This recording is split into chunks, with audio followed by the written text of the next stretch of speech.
Hi, you're listening to Memetic Rhetoric Podcast. I'm Alice and this is Mark, and today's topics we're talking about gender abolitionism. Mark's going to share a little bit of the noise music he's listening to, and I'm going to share some movies I've watched. Those are the things we're going to talk about. Hell yeah! Oh, I'm ready. This room is not too hot. It's not? It's fantastic. I'm burning up, but that's because there's a fire inside my heart. She's burning up from the fire inside her heart, and I am ice cold because I have the steely cold soul and eyes of a murderer. He's a white man and has privilege, and his blood pressure is probably not as bad as mine. I can kill anyone I want to, and I'm not going to get in trouble. So let's see. The first topic was going to be what I've been listening to. I don't know. Did you have anything to share as well? I don't listen to music very often. That's right. You don't listen to music. You mostly watch YouTube videos, movies, and content. Well, because if I listen to... When you say it like that, it sounds so bad. It sounds so good. But like music I would listen to while doing something else. Right. And now I'm in bed and my computer's my TV. I don't really have a desk or like a laptop proper to do work and listen to something. You need more than one screen to do that. I used to have. Well, I do now. I have an iPad and a phone. Right. But it's like I don't have a typing... A keyboard to type on. Right. Okay. That's pretty important. I hate typing on a tablet or a phone or anything like that. Well, I mean, I need to have a big... Also, I don't like doing any sort of stuff on the iPad because I need to be able to edit properly and stuff. And it just doesn't work very well for that. Yeah. If I open this can of Monster, is it going to ruin our podcast? I don't know. Do you have an extra one? No. Because I'm an asshole. Oh, well. I should have brought two. So what have you been listening to?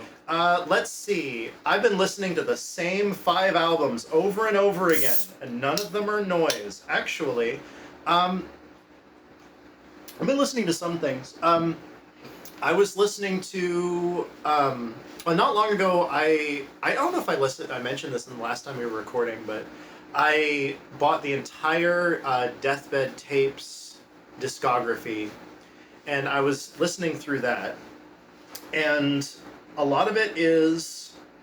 I mean, Deathbed, their whole output is pretty much like...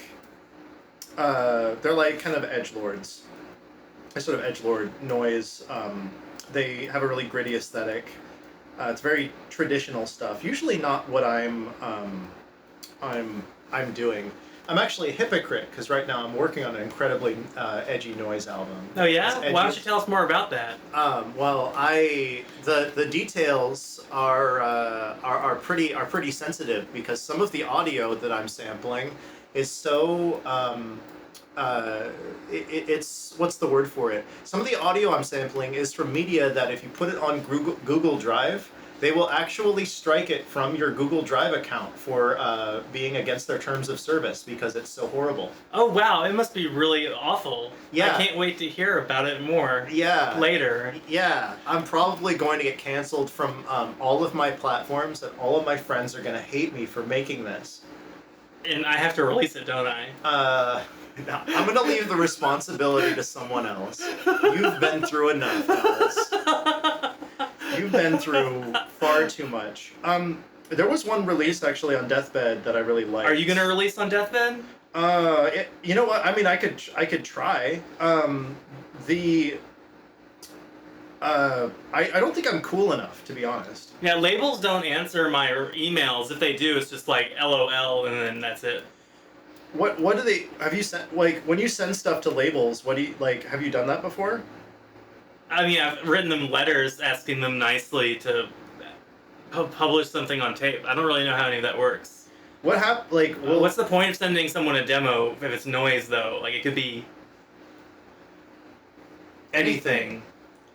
Wow. Right? When you send your noise in, were they just like, haha, nice try? No, I told them troll. I wanted to do this 26-hour album on cassette, and they laughed at me. I can't imagine why you would do that. They really should have gone for it. That's a great gimmick. Yeah, it's just, who would do that? I would. You would.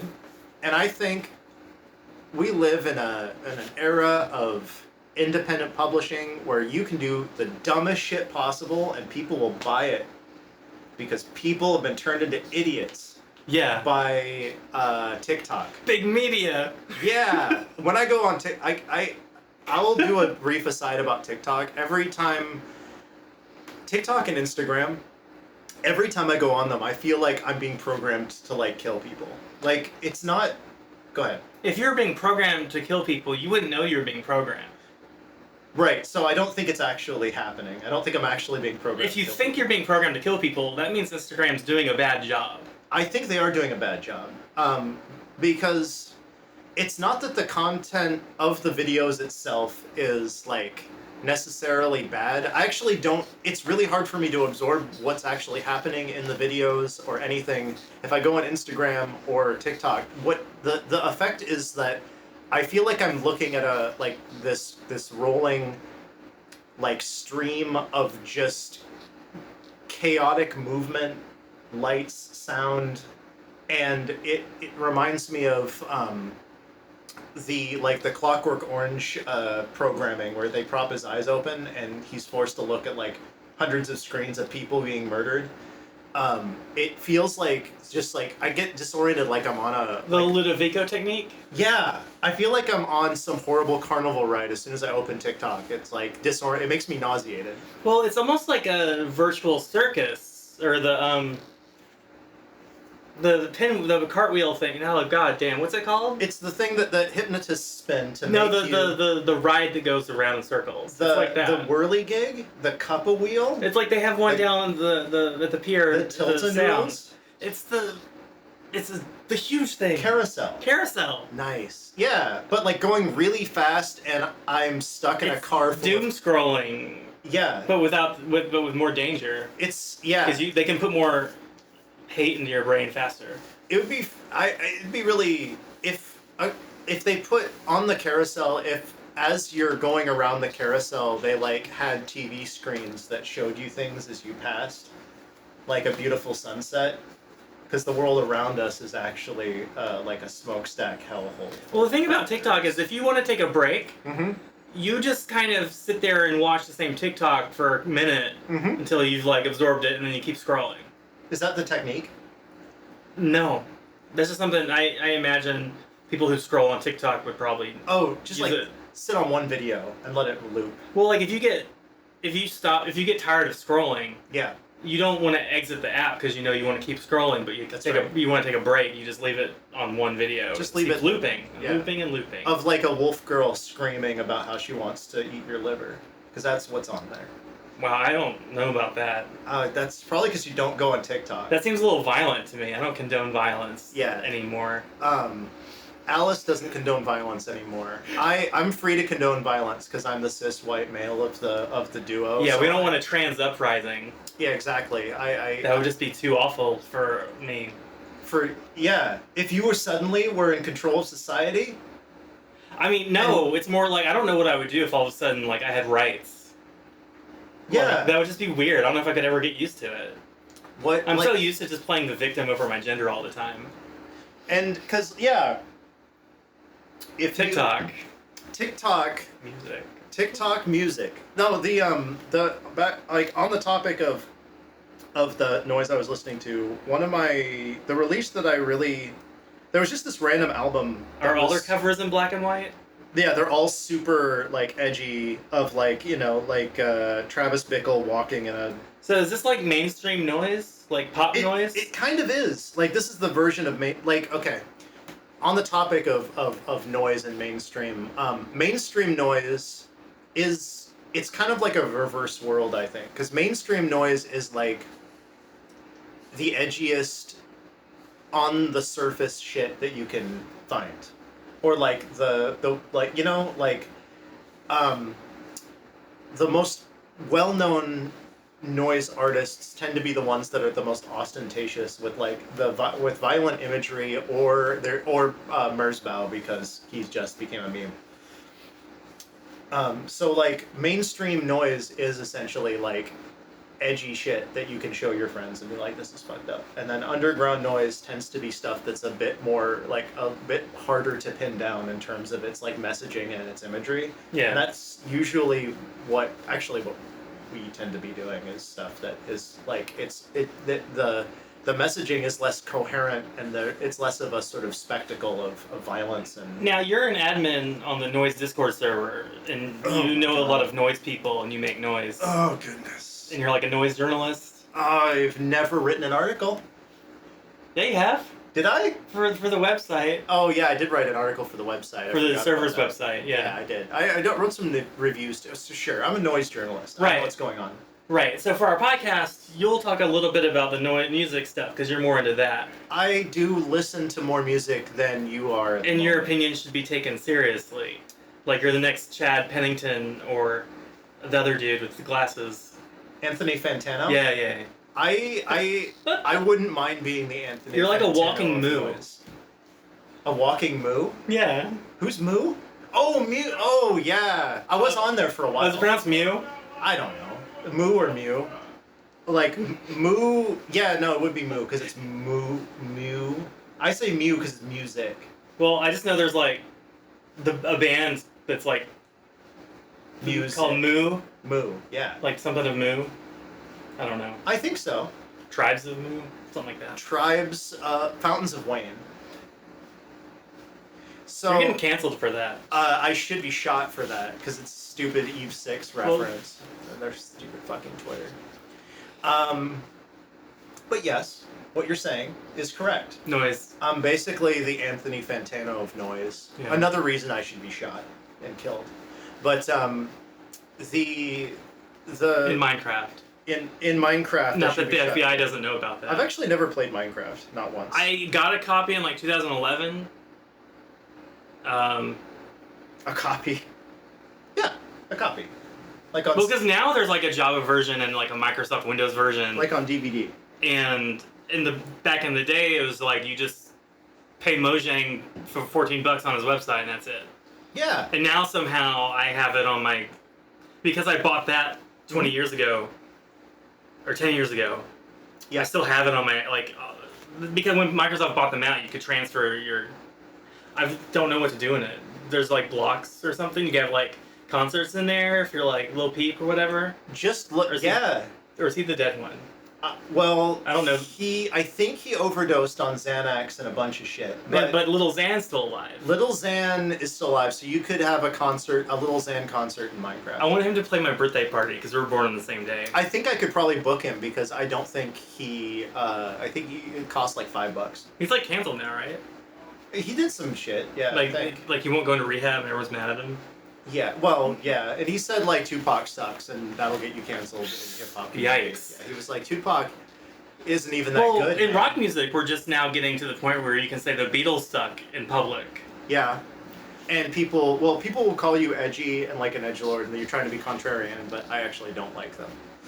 I think it's. I'd rather be meta contrarian, to where you don't realize them and I'm making fun of you. Basically. Yeah, and if you want to do it with the Beatles, you have to say stuff like Paul McCartney's albums are better, or like Wings is better than the Beatles, which is probably true, actually. I'm just like, I like that one album where they weren't in the same room together. Yeah, fuck those guys. They shouldn't even be seen together, then one of them died. It was just a big mistake for them to meet each other, I think. They should have all done it remotely. Like, if the Beatles never came around, Skiffle would still be a thing. They should have just done it all over Zoom. And they killed it. Yeah. Psychedelic skiffle. Psychedelic skiffle. Yeah. The I was listening to, let's see, there was a random album on Deathbed I really liked, but it's actually not one of the edgy, fucked up ones. It's by an artist called, like, the artist name is 886VG. The album is just called I. Or it's either an I or a 1, but I think it's an I. And the reason it stood out to me strongly is because if you listen to it, it's definitely harsh noise, but it's an album that it's clearly like made using digital techniques, because the way that the noise is constructed, it has kind of like a lot of granular stuttering effects where Right. you have really sharp, snappy, the rhythmic motion in it is really sharp and snappy and clipped. Now, I did listen to one noise album this week. Oh, you did? The dude, Death Pile person, I've subscribed to them on Bandcamp, and they released a new record on a side project under like the guy's name, and it was cool. But what is it? Is it in the vein of Death Pile or is it different? I don't remember what Death Pile sounds like. Death Pile sounds like a guy groaning about how much he loves killing prostitutes over just like a sort of like static rumbling in the background. Because you were talking about noise and like the mainstream stuff. Mm-hmm. Like when I joined up, I found out about noise in places where there was other artists sharing their own stuff. Yes. And noise I downloaded, I had to find from people's folders. Yes. So I just got suggested for all the weeb stuff. Exactly. So like a lot of this American stuff, I don't know anything about the history of still. Well, you got your start with like really looking into music. It was through sites that already had to do with like Japanese media. Yeah. So it started with that sphere of like film, animation, video games and stuff. It wasn't. You didn't go into noise from like people will listen to like Ramle or one of the famous noise artists or something, and then they'll be inducted into it by like usually they have some sort of shocked reaction or they're really interested because it's unstructured. But your introduction into it was actually not very well-known artists, I think, within like noise itself. Well, because we were all just sharing Japanese stuff. So there's people living over there that would just rip everything. Mm-hmm. We already talked about this last time, I think. I think we did. Because we dipped into it because you were talking about forum culture. Right. But was it like Mesana and things like Mesana? It's like a lot of the Japanese noise stuff. Mm-hmm. Like Mesana, CCCC. But I also collected I collected a bunch of like compilations and like whatever people would send me. So like, there's stuff I downloaded from back then that it wasn't Japanese that I thought was, just because it was like all being posted at the same time. So, not really a traditional entry, I guess, into noise in terms of people like looking up the genre. So it's sort of like a backdoor. People would send stuff to me. Yeah. Mostly because we were all chatting about it. So it's like getting into like visual K and noise and probably like breakcore artists and all of that stuff at the same time, just as a sort of big, like a massive stuff that doesn't necessarily have any association. No, I got into visual K at an anime convention. Mm-hmm. They had a room that would play music videos the entire weekend. Right. Okay. And I didn't know. That's when I got into Japanese music a lot more than I already was. So it was through like the visual K, the anime to noise music pipeline. I mean, I already knew about noise music, I think. At that point. But not much. Right. But like, I never went down like the whole rabbit hole of noise. I made noise before I really found out about it. You were just making stuff. It was, like, were you even consciously thinking this is going to be music, or like I'm making music, or you were just? Well, I was like experimental because I was like a brand of electronic music back then. It wasn't well. But anyway, I mean, not to go back into that topic, but early internet, experimental was its own tag. I think it's still used sometimes that way, but it was like, they didn't know how else to classify something, so they would just call it experimental, and it would just, you wouldn't even know what you were getting. I just feel like every time someone's like, do you know this band, do you know this band, and I'm like, is it American, or Western? I don't know. Right. I always feel like I shouldn't be like Discord server owner, because I don't know all these noise bands, because I haven't... That's fine. I mean, you're just coming from the other angle. Mm. The angle that you came from was a more organic of making noise, not knowing that you were making noise, and then learning, oh, there's a name for what I'm doing, and there are artists that make it. And then I think I started listening to noise because there was this guy in high school who saw that like I was listening to like he saw my record collection, basically, and I was listening to a lot of industrial music, and he was like, well, you should listen to this, this, and this, because it's, like, also good. And then that led to, like, I think the first noise group, or the first introduction to it was Einstürze the Neubauten, and then because I was on Kazaa, I also think I just searched, like, I found some way, I don't remember what the method was, but I just started searching I was like, what's the scariest music on here? Mm-hmm. It was like as shallow as that. I was just like, what? Oh yeah. What? And it would led to that. So that's cool to hear about what you've been listening to this week. Yeah. So what I've been up to, Mhm. I saw a cam rip of the new Thor. What? What? What? What? What? You had a camera for the new Thor? Like, I watched it at home. The Thor in Love? Yeah. Love in the Time of Thor? Love and Thunder. What's up with that? Well, the chick from the Star Wars movie that's in it, Uh-huh. she has cancer, and the big hammer that the Thor guy uses helps cure her cancer when she turns into a superhero, but it also accelerates it. So when she stops using the hammer, she's sicker. It's sicker each time. What the fuck is this movie? Are you fucking talking about right now?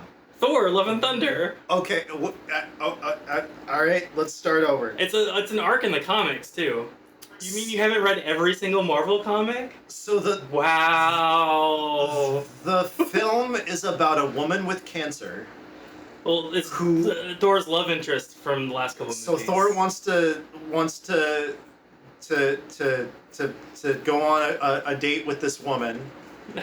So Thor likes this girl, and she has cancer, and so he gives his hammer to the girl with cancer. She finds it because it's been crushed and somewhere, and then it gets back together for her. Oh, okay. So they reassemble Thor's hammer. No, the hammer reassembles itself. It's like a sentient hammer. I'm a fucking moron. I am the dumbest piece of shit you could Well, people possibly say these gotten movies, are for the lowest common denominator, and the fact you can't even understand them says a lot about your personality. This sounds highly intellectual to me. I know it does. This It's is so actually- smart. this It's is- not though. This is like, the hammer this is surrealist bullshit. It's smart in sheep's clothing. Yeah. Wait, no, that's wrong. What? It's a smart guy in a dumb.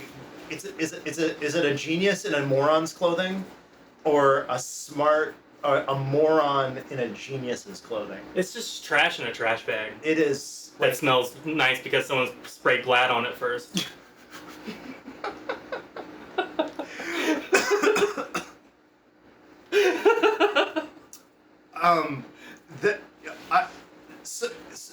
The hammer makes her have more cancer. When she doesn't have the hammer, when she has the hammer, her cancer stops. Correct. So it's just like real life. So they didn't just put her in a hospital and put the hammer like on her forehead. She finds out she has cancer, and then she goes to like this Thor memorial where his crushed up hammer is, and she's like, "I felt it calling to me." She touches it, and the hammer comes back together. And then she holds it, and she turns into like a Thor type person. Wow. Yeah. Do they fight a guy? They try to fight some people. Oh, there's the bad guy. It's called Gore the God Butcher because like. Oh shit. Yeah, so he's like trying to kill all the gods in the entire Marvel universe because of some guy was mean to him 2,000 years ago. But so it's a real good role model for young white men. I think so. I don't think there's enough young white men who want to kill everybody. Yeah, me neither. Yeah. Especially spending 1,000 years trying to do so. But the only god they can't slay is cancer. I also saw Westworld. Then there's a new season of that. I watched the first season of Westworld. Yeah. I have a tendency to ramble. I'll try to keep this brief. Westworld is like exactly the show I thought was made for me, because I saw the original and I liked the movies. The original Westworld, the one that's based on the Michael Crichton novel. Right. That's made in like the 70s or the 80s or something. Yeah, there's a handful of movies from back then. And the original movie it's kind of great. It's not great, but it's also pretty great. It's not great because it basically doesn't have a plot, but I think it's great because it basically doesn't have a plot. It basically, like, a guy goes to Westworld and everything goes wrong, and then he doesn't, and then that's it. Like there's no real arc to it. It's just basically everything goes wrong. See, the show has its own arcs. It does. Because like, how much of it have you seen? I have seen the entire first season of it. Okay. To the end. Well, I've seen all of the seasons, and they do kind of like, it starts to get more post-human about stuff. Because at first it's just like, oh, the robots at the park are acting up. Right. And now, I guess I'll spoil it, right? Yeah, like, okay, spoiler time. Spoiler alert. That's the robots eventually end up out in the outside world. Of course. And then there's some drama there. Of course. And things are, right now, are really bleak for the entirety of everything. And it just keeps getting more and more prestigious in its TV genre. That intrigues me because I watched the first season and power creep. I liked it enough. One of the things, it's made by Christopher Nolan, I think. This is someone who, I looked this up the other day. It's not Christopher Nolan. It's someone with a similar last name. It's not related to him at all. Really? Yeah, I looked him up because I have a lot of free time to look things up. I really thought it was Christopher Nolan. Yeah, because it feels like a Christopher Nolan film. I don't think it does. The audio's too well mixed. And the action sequences actually make sense. But the first season was intriguing to me, but it's something about it lost me. I think it was it felt like it was not tying itself up very well. I'm not sure. It's one of those shows where you have to watch the first two seasons for the first season's narrative to wrap up. So it sounds like I might actually pick it back up again. If it gets bleaker and more into the if it goes more into the top, cause the show is the first season is mostly set in the park, and it's about I think the thing that was bugging me about the first season is it felt like a lot of time was wasted on twists rather than as much character exploration as I would have liked, because there were twists about who is a robot and who's not a robot, and I was kind of thought it was easy. Yeah, they kind of start doing less of that, and it's just you should assume. They build the twist into it a lot easier now, because you don't. That's actually a relief. Now that they've introduced all the people, you know who's a robot and who's not, based on now they're getting to a point where you can't tell anymore. But yeah. Again. Well, that's good. Now they're outside the park.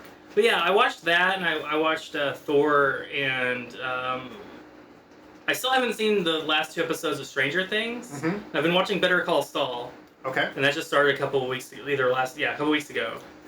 And it's just TV shows. I saw the Miss Marvel on Disney Plus thing. Right. I watched Lamb. Is that with Nicolas Cage? It's like an A24 movie. No. Oh no, it's the one with the lamb baby. Yeah. Was it good? I was really stoned. Did it work? And I wasn't paying attention for the first half, and so the second half I'm just like, oh, the Lamb parents want revenge. Okay. For their, stole this baby. I don't know. I've seen I don't watch a lot of horror genre stuff unless it's some dumb novelty concept, beavers or emus or the New Zealand one. Some sort of animal that wants to kill everyone. everyone. Crossover. Because it makes it a little bit more supernatural feeling without it being Christian. What's crossover? No, crossover. The animals horror stuff where it's zombie animals. Right.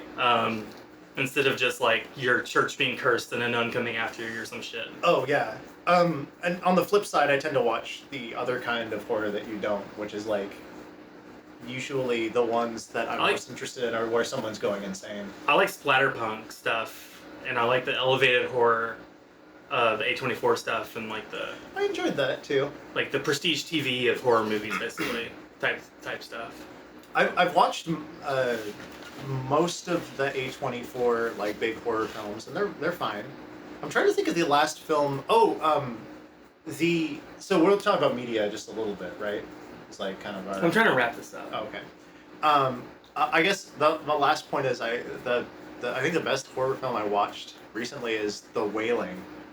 which is from Korea, and it's genuinely like puzzling and freaky. It's like 3 hours long, but I like that. Korean horror movies always hit different. Yeah, there's something about them that like they often the way that they're plotted doesn't is incongruous to Western movies, to where like it feels like there's a million like loose threads, but mood wise and thematically they tie up. So it's a different sort of effect it has on you, and usually they're really scary because there's a constant, like at least in The Wailing, the horror of it is there's a constant paranoid uncertainty about what's really going on. Have you seen The Host? No. Is it worth it? Yeah. Okay. Sounds good to me. Now, remember like the first wave of like Korean horror movies that came here, like The Host, or like A Tale of Two Sisters, or like Save the Green Planet. Oh, I saw that.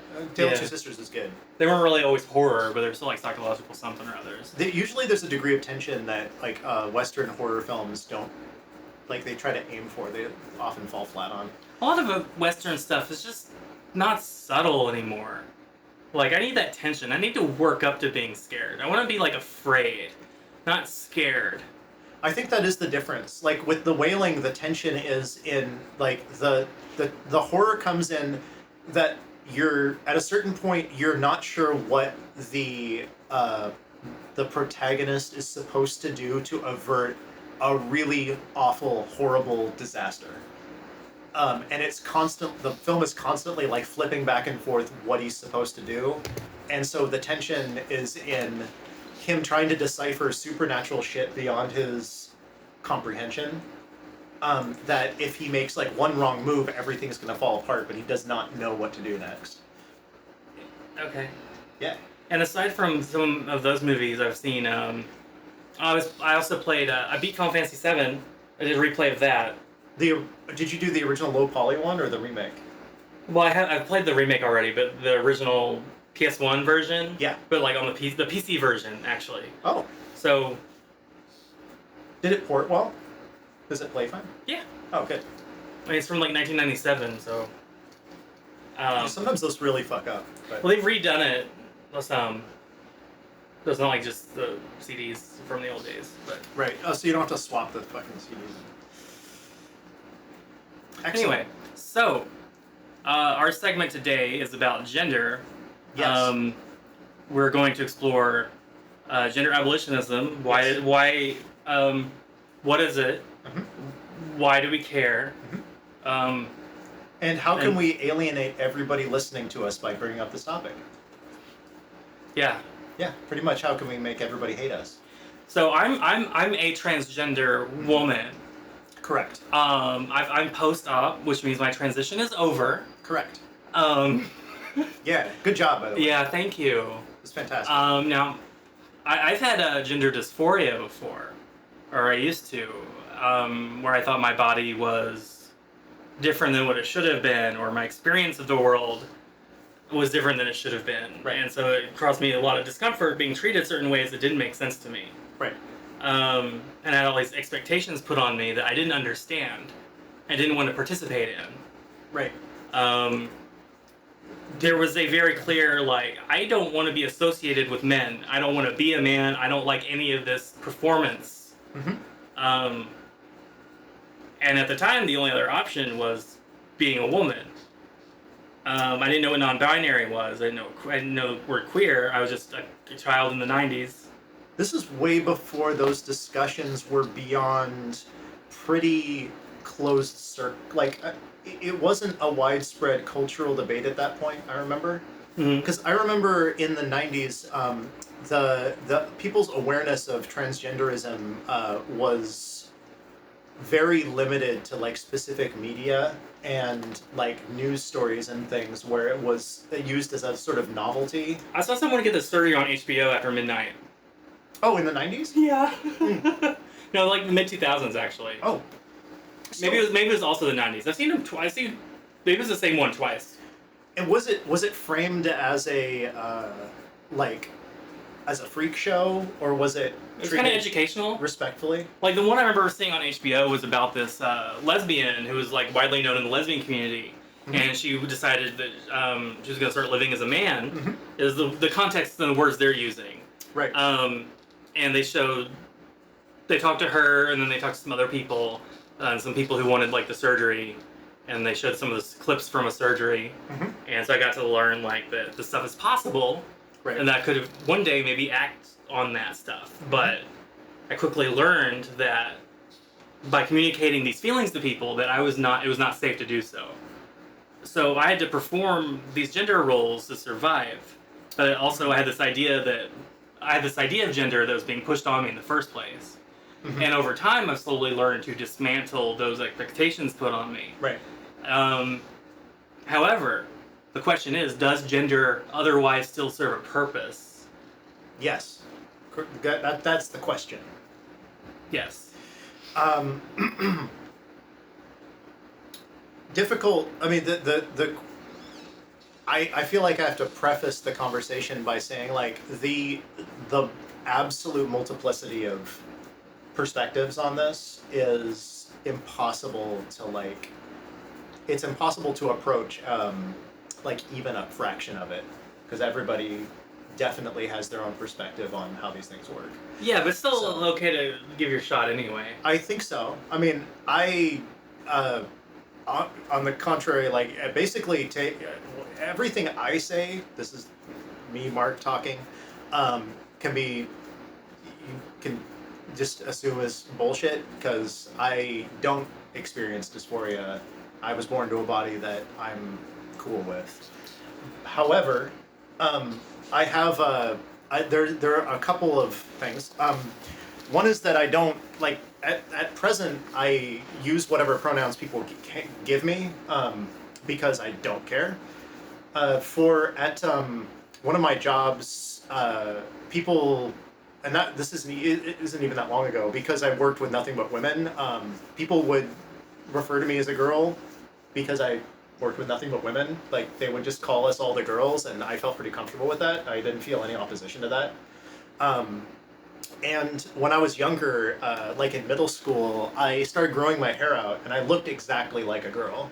And I essentially, like, to anybody's perspective on the street, people would be calling me a boy or a girl all the time. And I actually don't really remember my reasoning behind this. I think I just didn't want, like, getting haircuts or something, like, when I was young. That's a mood. I hated getting haircuts, so I was like, I don't want to get my hair cut anymore. I'm just going to grow my hair out long. And for a while, it was, like, shoulder length. And I looked so much like a girl that my dad was getting asked, like, I had a photo of myself, like, with a fish that I caught, and people would ask, like, you know, oh, what's your daughter's name? How old is she? And that kind of thing. And my mother used to jokingly, and she's an awful person, so I hate her, just to be clear, said this was not, like, a affectionate thing. She would, like, genderize, she would, like, feminize my name to refer to me, because I was, like, she thought I was, like, looked like a girl, so she would, like, call me Marquita as a joke. And at the time, I felt really weird when she would do that, because it felt like she was suggesting something that wasn't really happening. And when I was in school, like, I would, you know, be, like, you know, brushing my hair, or, like, pushing my hair out of my face, or that kind of thing, and people would, like, it's obvious, like, as soon as I was starting to shift towards looking, like, being, like, not, it was hard to tell if I was a boy or a girl. People would start to make fun of the way I was, like, playing with my hair, or touching my hair. Obviously, as soon as you start to shift towards feminine behavior, people start to degrade you, or, like, start to just be, it's just, like, instinct, like, reflexively, people start to behave in a way that's, like, dehumanizing. Right. And for a long time I had long hair, and people probably assumed that I might be trans, or might, like, be transitioning, but I was completely oblivious to this, because I just like having long hair. But I have never actually strongly associated myself with masculinity in any sense. And I feel like being womanly is, like, I've always strived to be more womanly, even though I don't have any issue with gendering myself, like being gendered as male. My concern is you've had to experience gendered expectations, and you felt dysphoria because outside expectations were being put on you that you didn't agree with. So you kind of experienced this inverse dysphoria thing, where it's like, I don't have dysphoria about my body. Right. I have dysphoria about the observations you're making that are inaccurate and baseless or something. Essentially, like I don't talk about it a lot because I don't want to put that into. It's not the same experience as somebody who is trans, because they experience a completely different, harsher sort of. Well, yeah, but it's not a competition. Like we all experience expectations that are maybe a bit too much or weird or bad. So we take that out of it. What I experienced was being comfortable with my body, but finding discomfort in how people saw me despite that. So it was kind of like the reverse experience. People saw me as a girl, but I wasn't. And so how does that experience tie into your views on gender abolitionism? Well, I guess using that experience as a basis, I actually wonder if that experience, or like what I was doing there, was attempting to, like, because there was a point in middle school or around that age where I tried to sort of like basically break down or destroy all my own expectations of myself. That's very mature of you. And stop. Yeah, no, really. Like I stopped. I sort of just like tried to like mentally reset myself because I wasn't happy with who I was, and I realized, without having the words for it, that I didn't really associate myself with as I didn't think of myself as a man or as male gendered. Mm-hmm. But I also didn't. I guess I don't, either out of like not giving a shit, or because maybe because I didn't have like the trauma of dysphoria, because how it affects you, it's traumatic. I didn't mind being called a boy or whatever, because I didn't see being called a boy as a bad thing. Right. But like, so ultimately, like to me at that point, I think that is where I inside myself, I abolished the idea of myself as having a set gender, or removed the idea of gender as an identity from myself. Right. And I thought, basically whatever happens after this point as an expression of myself that is it's like, I think that like that's where we're, like, if we're talking about like why we're gender abolitionist or what that means, it was that like if I can go through that experience, which is a very sort of in between sort of state, there isn't a gender identity label or expression that actually can encapsulate what's happening, like, because it's shifting. My expectations of myself are shifting. The expectations of the outside world are kind of there. It's like monolithic. It's this giant power structure that exists outside of yourself. Like identifying myself as something was conducive to. It was like it sort of for myself was non-restrictive. So I could basically, if I wanted, like growing my hair out, or basically whatever I did with myself, or how I spoke, or how I sat, or whatever, assigning an identity to it seemed like it wasn't going to accomplish anything for myself. That's just speaking personally, but the idea of what the thought process that came out of it was that gender was like the idea of gender identity. If I had tried to assign one or more to myself, it was going to create more sort of problems and questions than it was going to solve. And the idea of abolishing gender is to abolish the prescriptive or encapsulating. Right. Because gender seems to be more prescriptive than descriptive, whereas like sex markers are descriptive. Correct. And as something that's prescriptive, I don't want to be part of what you're prescribing to me or putting on me. Like, I don't being weighed down by other people's expectations. One thing that crossed my mind was that, like, already there is a public consciousness or a public discriminatory consciousness, even in an ironic sense, of non-binaryism. Right. Does that make sense? Like, the whole idea of non-binaryism as a gender, or to be non-binary, was as a sort of, like, it was supposed to be sort of a liberating thing, or an escape from definition. Does that sound correct? It's supposed to be. What seems to be, what I see anyway, like online, it's often filtered through humor and like meta humor, reference, and irony, even among people who are quite open-minded, or who aren't like, say, like, you know, like biologically essentialist or gender essentialist or reactionary. What are those terms? Gender essentialist, biological, what now? Oh, biological essentialism is like the TERF thing, where men and women are set. And TERF is trans-exclusionary radical feminist. Right, which is pretty well known at this point, okay. But it's good to define it still. And then like gender essentialist is like saying that like men and women, like the male gender and the female gender are a fixed set of behaviors that are associated with like immutable sex. Basically, they're saying these things are immutable, that they're fixed, and that we have to fit them, or something's wrong with us. And this is already starting to make you laugh, I think, because of how ridiculous it is to say. No, that's something, word association, never mind. Okay. When someone says word immutable, I always want to make a certain Web3 joke. But anyway, go on.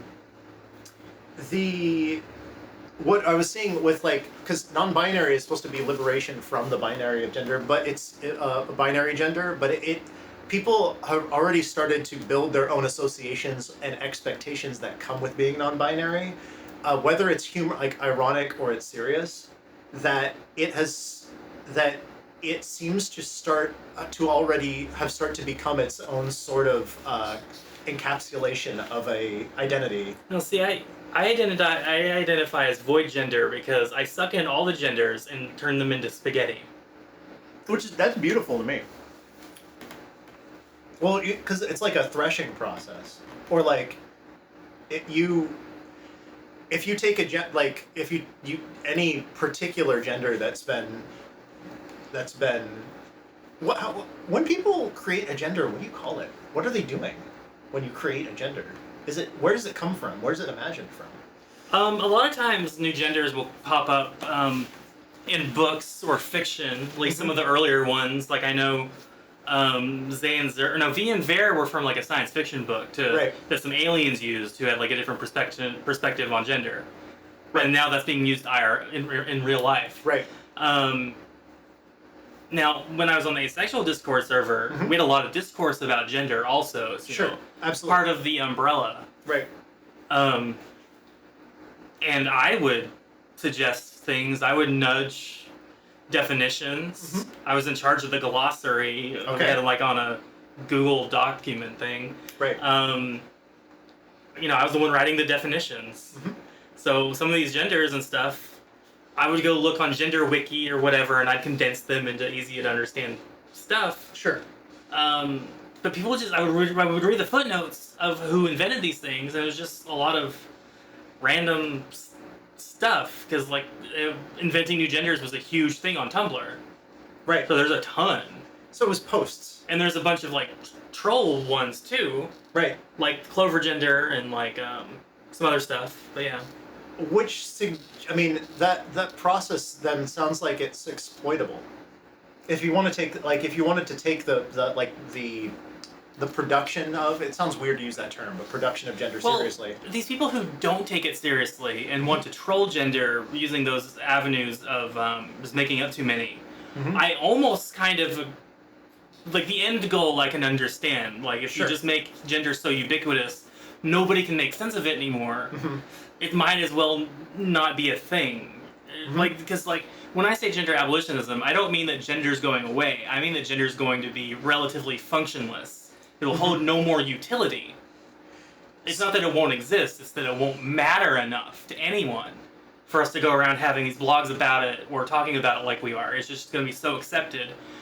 Nobody cares. You can still have it, but nobody will care. You'll just ask for your pronouns at the beginning of the day and that, or whatever, and it'll all be okay and no one will care. That's what I want. Because ultimately what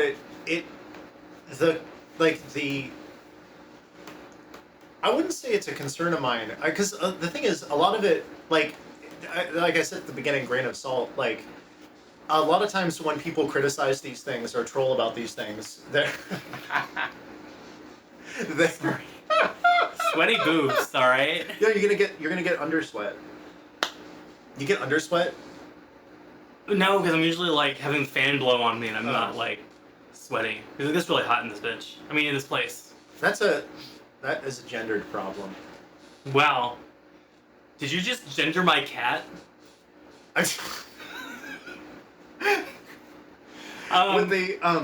The weird thing about gender, though, is that because I'm trans, I'm allowed to make fun of gender, but because you're not, everything you say is all of a sudden insensitive and you need to stay in your lane. That's why I wanted to say grain of salt, because, like, I don't want to, a lot of these discussions are important for people, like, developing their sense of self. So it's very easy to interpret, like, the way, like, to talk about it, because also it gets fouled up. Like, right now, the cultural battlefield, I hate the term, but I guess whatever you want to call it, of, like, because, like,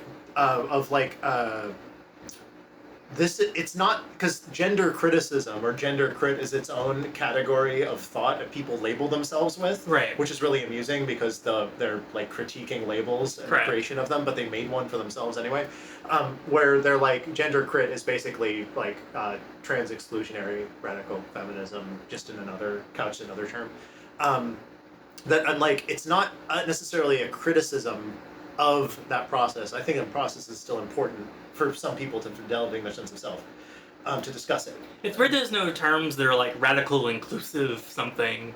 Like radically inclusive, whatever. Right, it's sort of like, I guess, implied. I don't know. But it's not, though. But it's not. It's very muddy. I don't have a concern about gender. I don't want to say I'm being critical of the creation of new genders, but what purpose does it serve? What utility is there? The statement that I made pre-show was that I ultimately feel that gender is reactionary. And why do you think that? The original formation, in terms of reactionaryism it's in terms of its temporality or how it relates to history. Reactionaryism doesn't have to be a reaching for the same or reaching for the past that far back, because pre-Western society, gender systems were very different. I think gender now, the concept is reactionary to the binary gender of the Western world that we've had to deal with the consequences of. So not that far back in history, but still, a little bit back. Like, fair enough. I feel like marriage is a vestigial ritual from the Black Plague eras where we needed to repopulate. And originally, I think marriage was biblically, since we're talking about like Western society and like Judeo-Christian influences, marriage was like a social organization tool. Like at a certain point, like you got married because it seemed to be like a way of keeping people like in order. Right. But as far as gender roles is, like, you would split up the housework. And maybe that just is kind of how things started.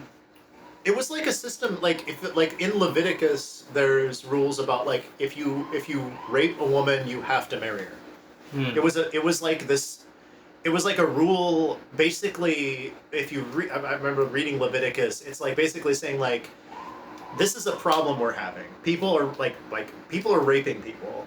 So I don't know how to stop them from raping people, so what I'm going to do is I'm going to tell them that if you rape someone, you at least have to take responsibility for them financially and, like, in their family, which is a horrible solution to the problem. But it was, like, what they came up with. It was like, you rape this person, and if they're going to have a kid, you have to take care of them. Damn. I'd have at least 3 marriages by now. Oh, shit. Oh shit! That's a. You could go really far on Twitter with that. You could go viral on that. Yeah, but fuck that bird site. Fuck that bird site. I'm never on there. What you were touching on though is like basically gender. It's like it is relative to like labor and economics as well. So like these gender roles were created as a sort of economic and social labor tool to determine who's doing what. Gender ultimately is reactionary to the way that was constructed. So the thing is, you responded to expectations in a separate way than I did. Correct. But we both had to confront our gender and make similar conclusions, Mm-hmm. even though you're even though I'm trans and you're not. Right. As far as we know. Right. That's the other thing. Like that's what the impression I was trying to make earlier is at any point part of that gender abolition thing in myself was at any point I could realize that I am trans and I need to transition my body. Right. And I would have to accept that. Like I've always left that open in myself that's what happens. That's the way it has to be. So I like to a gender identity to shift it seems arbitrary. To select it and then reselect it and sort of like slot it in and out. It might just be that like way my brain works and other people's brains work more categorically. See, the only reason I'm trans is because I wanted the attention.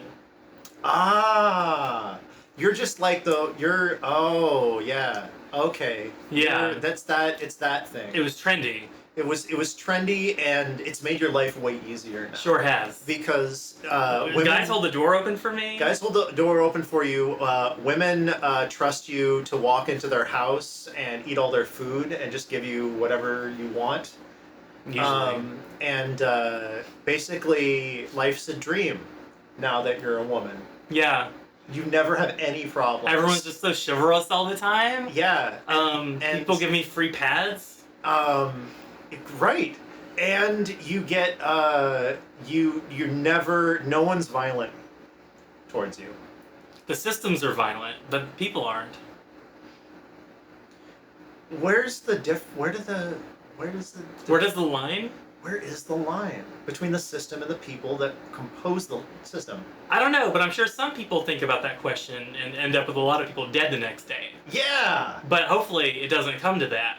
Hopefully it doesn't come to that. Hopefully it doesn't come to genocide. Yeah. Yeah. Genocide bad. We would never want a genocide. I know. I agree. I like xenocide, though. Like killing all aliens? Well, if we ever get invaded... We have to kill. Yeah, we have to commit. I'm gonna genocide. have to. Yeah, we have to kill all the aliens, or they'll kill us, or they'll turn us into weird egg. Like, have you ever seen a UFO? Bodies. Those things got lasers. Yeah, I don't like lasers. Don't do terrible things to my body. Lasers are systemically not racist. If I'm exposed to a laser, I get a hella reaction. Because they're all the colors. I turn all kinds. I get really goopy. Yeah, gender... I split right in half. If you expose me to a laser, I burn up like I'm laser gender. No amount of sunscreen is going to protect me from that laser. But, see, yeah. Sunlight and lasers are like a spectrum of colors. Yes. And we can only perceive, with our tools, so many. With gender, there's no line between the different genders except for the ones that are based on sexual characteristics. The two. Yeah. Or the three, the intersex. There's three because there's intersex. Right. Intersex is interesting because there aren't any societal expectations of an intersex person except to like conform to one or the other gender, right? Is that correct? I don't even know. They have to. There's a lot of expectations on like all the genders except for the. Well, I mean, the xenogenders get put in there too, different stuff, but like. Well, it seems. I mean, like if you ask your own random asshole on the street Basically, they think there's men, women, and freaks. So that is how a lot of people's ideas reduce down to. Yeah, I know. Like sometimes I get called an unhinged troon by certain sections of the internet, Yeah. and it's like, well, okay, I'm kind of unhinged, but it's not because I'm trans. If you take it at face value. Like, I feel like anybody would be mentally ill if they were being treated like you treat us. So basically, they're trying to use this like as an attack on you, but they're basically just describing. It's a post hoc justification. 41%, 41%, 41%. You should kill yourself. Oh, you're mentally unhealthy? We're gonna separate these two reasons. Definitely not because I threatened to kill you 1,000 times with 1,000 different stock accounts. Right. The question of like the utility of gender, like when I say gender's reactionary, the utility of gender ultimately feels like it's like if I call myself queer, I can go hang out with the queer community. If I say trans femme, I can go to trans femme events. There's right. I understand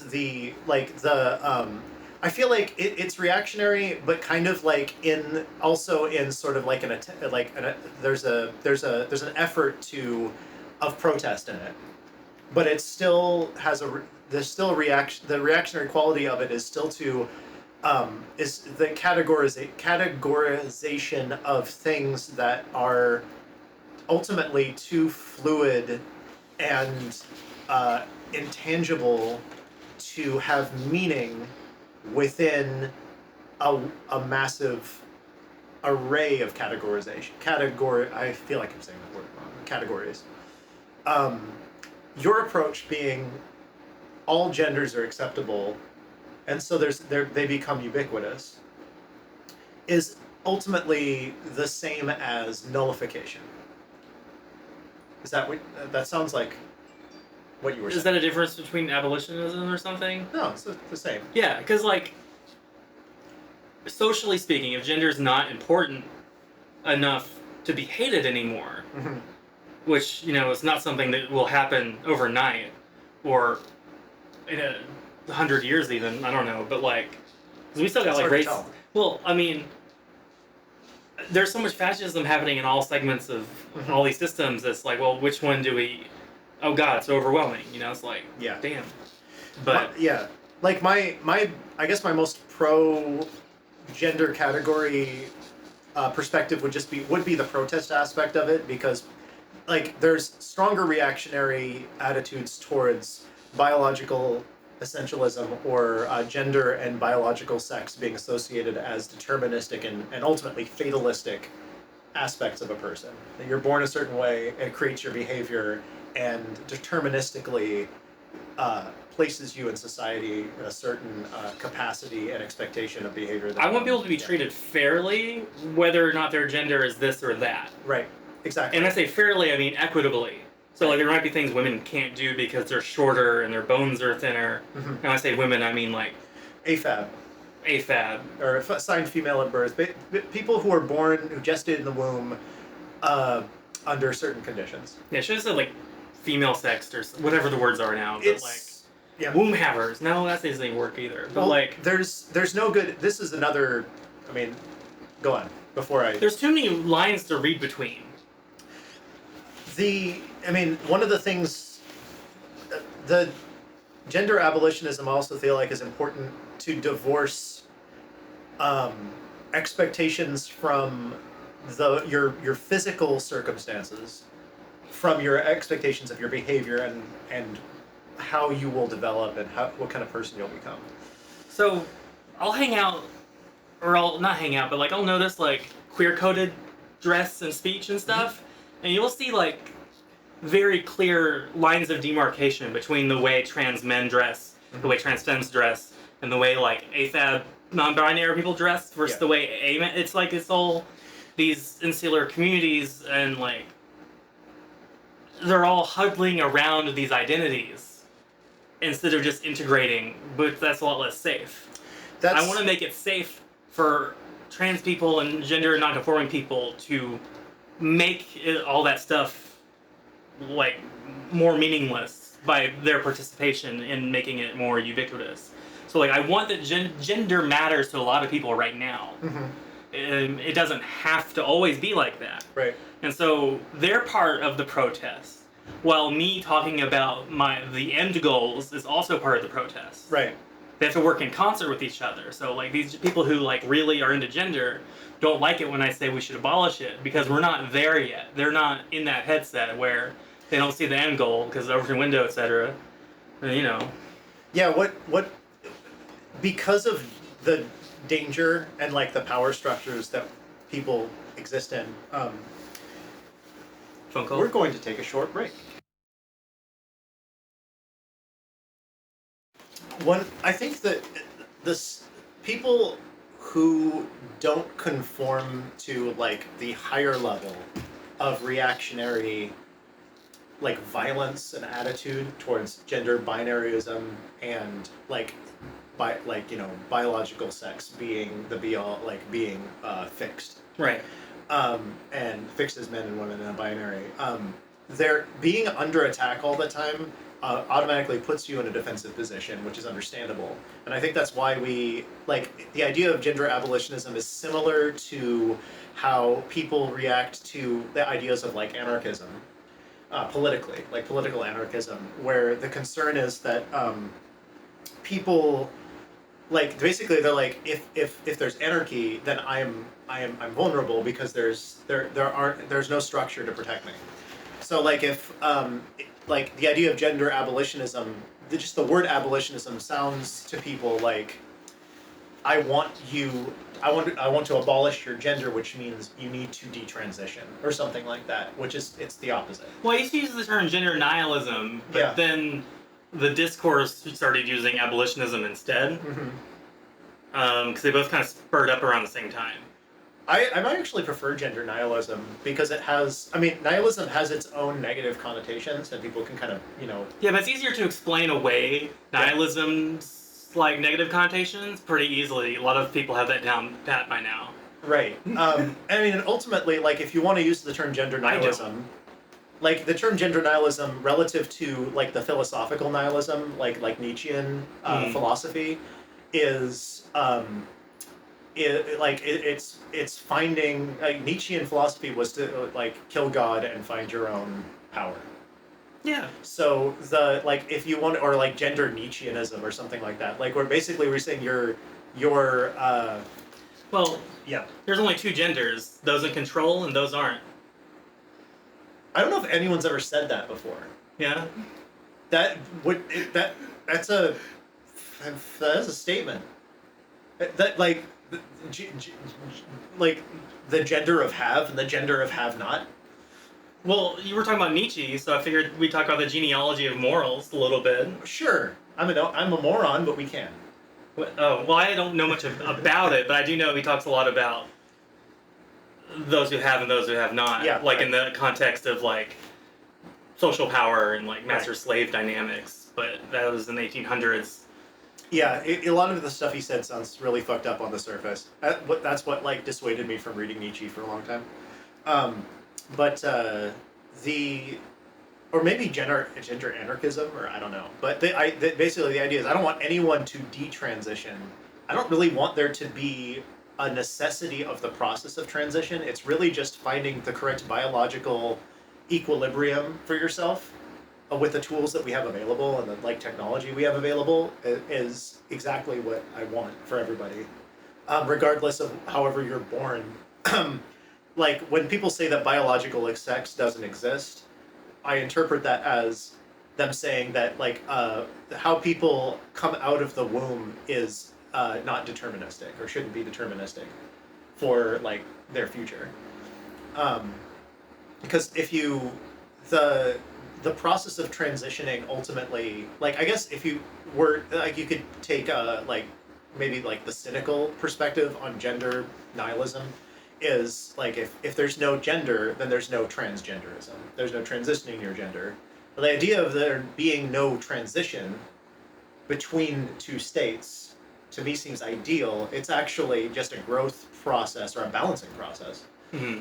biologically, because that's what we're looking like. People who are transitioning. I don't know, because you transition, so I don't know if that sounds correct or not. Well, I feel like a liar when I explain all of this to people. When I explain my personal identity to people, because I'm like, yeah, I'm non-binary and I'm trans femme. Yeah, I'm void gender. Yeah, I'm on HRT and I'm getting hormones. No, I don't use they pronouns. Right. But like, what does all that mean to somebody else? Like, they're just gonna treat me like shit anyways. Well, I mean, ultimately, for most people, especially people who are like cis people, it's a bunch of like noise that they have to humor. That is normally what it is. Like, either they're nice about it or they're not. But people listen to it and they're like, oh, okay, you're fucked up. I got it. Thanks. Yeah. Like, that's literally how people, like, the majority of people who fit the gender binary react to anyone talking about gender or transitioning right now. And that's kind of why I wanted to focus on the utility.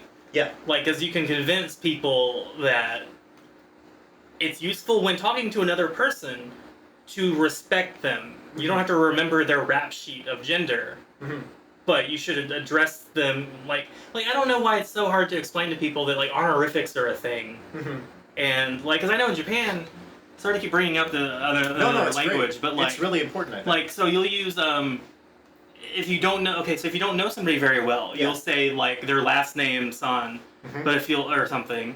But if you know them really well and you consider them your friend, you use their first name. Right. And I know they do that here, but like over there, they're really particular about it. There's a structure there's a to it. lot more meaning behind it. Right. Over here, it might be just like a little disrespectful to not say Miss in front of someone's first name, and if you're a teacher. Yeah. But if you're like not calling your professor the right name, these people like impositions. And usually those are specific to certain contexts or structures. Right. Like at your job, at school, or in situations where the honorific, like, there's some sort of ritual to why you're there. And some of the honorifics are age-gated and gender-gated. Right. But, like, not all of them. Like, not the adult ones. The adult ones have way less gender in it.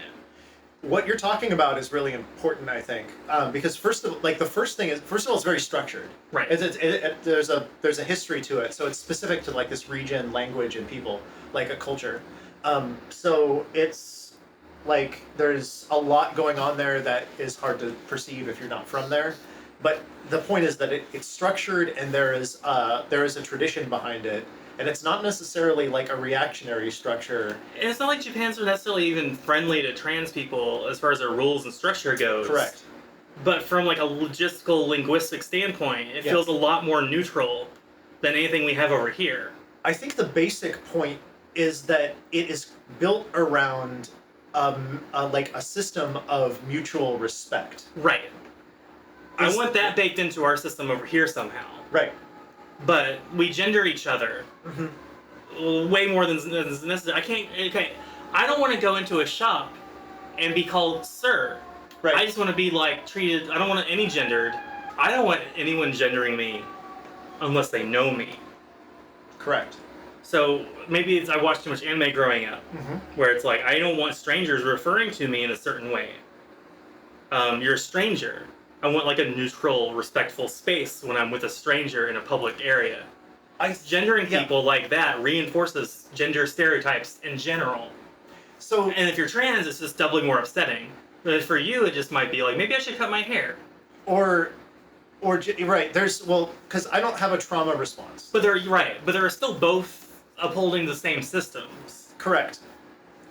And the point, like, I think the point of misgendering someone in Western society is to draw attention to a way in which they've transgressed. Right. It's essentially it's pinpointing and attacking a weak point in them relative to expectations. And it puts a target on your back. Right. Besides just it being disrespectful, it also it can dog whistle to people that you should be killed.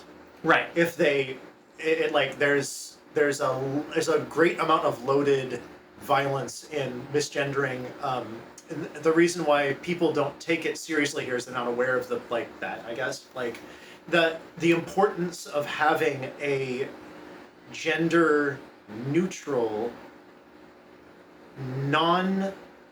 not like a gender neutral term that you use if you don't know somebody's situation. I don't want to have to correct the barista on my pronouns. I want my coffee. Right. No, the actual utility of this is like super. I don't like being powerful. reminded that my pronouns exist. The reason why talking about gender nihilism, the importance of that is that pushing for a manner of communicating with each other that respects non-familiarity. So that business, not business, but that we can people can carry on with their lives without worrying about the threat of being misgendered or the disrespect of being misgendered. That eliminates it from. It adds a whole layer of safety. Yeah. For people being trans in public, it won't matter how you dress or how well you pass.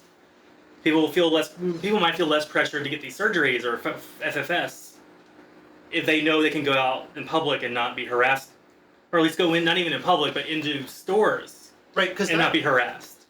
A big reactionary, transphobic, push politically and in the news is on the focus. People cling to detransitioning and the dangers of surgery and all that. And specifically on how they feel they're talking about how they feel people are being pressured into this dangerous life-altering surgery or whatever to. So that they can meet certain expectations, and it's obviously they've flipped the issue around from an empathic one to an aggressive one, because that dynamic very well could exist, where someone is trying to meet a gendered expectation and does feel like they have to change their body in order to be safe, and they end up going through with something that they perhaps didn't want to. I mean, I think that detransitioning is really blown up as a problem, because a lot of people who detransition, it's not that detransitioning is a point of flipping backwards. It's a reactionary thought that detransitioning is you transition, then you detransition because you realized that trans issues are bullshit. I think that is not true. Most people who detransition, it's part of a process of trying to figure themselves out. They're trying to find, I still think of it as a biological equilibrium and an identity, biology and your sense of self reaching an equilibrium where you don't hate yourself. You don't hate your body and who you are. Right. We were talking about this pre-show, I think, where it's if I hadn't experienced any weird expectations, would I have still wanted surgeries? Would I have still wanted hormones? It's a topic that I know, to bring up freaks people out. Well, and I understand why. Well, when I was younger, I didn't want to wear women's clothes. Right. I wanted to be a woman, but I didn't want to dress or do the societal expectations back then either. And I felt like I was in the wrong body, but did I feel like that because that was the discourse or the rhetoric around trans people at that time? Mm-hmm. I don't know. Well, the thing is, women wear all kinds of clothes. It doesn't fucking matter. Women, I didn't know that back then. Right. The problem is that people if you're assigned female at birth, you really can wear whatever the fuck you want. And I mean, people might call you names, if they think you're wearing ugly, mannish clothing, but women wear whatever the fuck. They wear t-shirts, pants, whatever. Right. So any trans person should obviously be able to dress that way. The problem is they run into a problem where transphobic people, basically everybody has these expectations of them to feminize. Right. In terms of the way that they present themselves, what they drape themselves in, they are expected to feminize, because there's pressure from all sides. There was a homeless shelter that kicked me out because they told me that I needed to shave better, wear a skirt, or put on makeup. Right, which is It was a women's only shelter, and I just moved here. Which is transphobic. Yeah. Beyond transphobic, it's just incorrect. You need help. It doesn't fucking matter. Right. If you need help, and you're going to the women's shelter, and you're saying, you even could tell them, I experienced this. I had already changed my driver's license to I already changed my name. Right. I'm not sure if I changed my gender marker at that point. I think I had. But so you even went through the bullshit process of changing all that crap and paying the money and all the bullshit that goes with it. So you went through that awful shit. You go to them. You just need help. You're showing them here's my womanness as I've been able to document it and as I can tell you. And if you take me in good faith, I experience it. I need help. Right. I'm just so used to people not believing me for stuff, and especially the way they'll use any excuse to treat trans people poorly. Yeah. I figure I should probably get my shit in order so I can just get the normal arguments out of the way. Right. Which is we prefaced with the current state of affairs is obviously absolutely horrifyingly dire, and there's mass amounts of pressure to eliminate even transitioning period or whatever, basically get rid of trans people is happening right now. So bear all that in mind. I'm aware of it. You're aware of it. Of the trans genocide? Yeah, I don't expect people to go through the legal bullshit if they can't, because sometimes you just can't if you live in a state where they'll kill you, or whatever, or where somebody if you take it to a government if you take it to a government office, the people in the government office know the police. A police officer is extremely transphobic. You know what kills you. Yeah, that's kind of what happens around here in Seattle. Is it? Yeah, they'll just kill people. It's true. They will just kill people. Yeah. Yeah. I like to kill people in Seattle. It's a liberal paradise. Yeah, liberals, they are fine killing people as long as they do it as long as they say they'll cut taxes. It's fine to kill people. Liberals... Or add taxes. I don't remember. ...are grinning death machines. Little grinning death machines on scooters. I don't trust politicians. They all want to control my reproductive systems, and it's just awkward because I don't have any. Right. You don't have a reproductive system. Does it make me subhuman to conservatives too? To not have a reproductive system? Yeah. I think it does. I honestly think that the conservatives are like a fertility cult and a death cult at the same time, somehow. There's it's very... That's its own topic, which would be cool to talk about at some point. The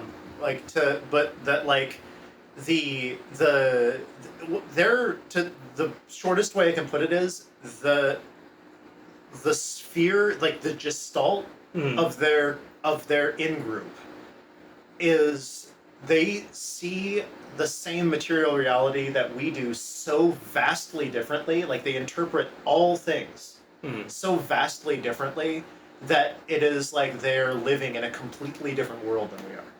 Yes. And part of that, and if you're looking at an in-group as part of the out-group, and you're looking at their internal, because all the shit that's going on in there, they're having their own discussions, and they're gestalt, they're if I think of an in-group, political group, social group as a computer, Yeah, but I grew up in the Bible Belt, so it was part of those systems. I was around in them, but not really trying to participate them authentically though.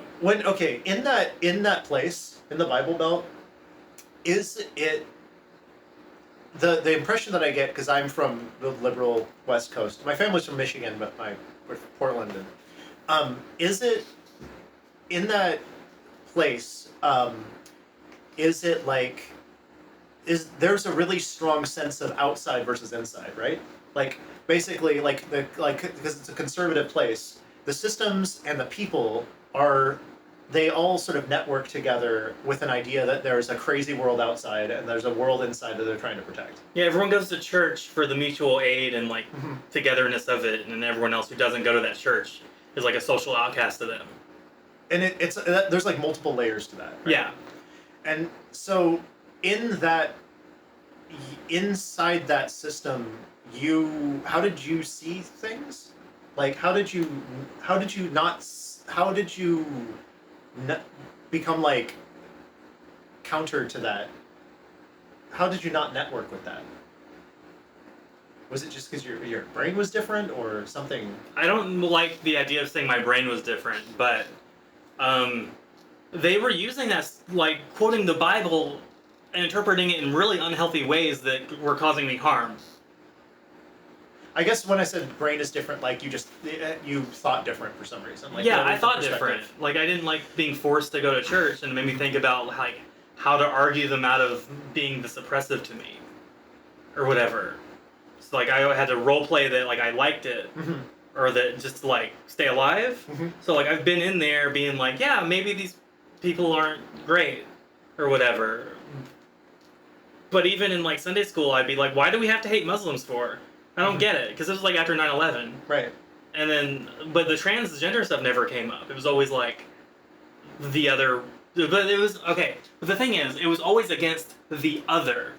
Sure. There's this nebulous other, and it doesn't matter who their target is. It's all the same rhetorical tactics of obfuscate and confuse, because they already know that everyone on their side is confused and uneducated in the first place for the most part, and that's the uninformed people will be more likely to dislike gender and stuff. So they have these like loci of control. Sure.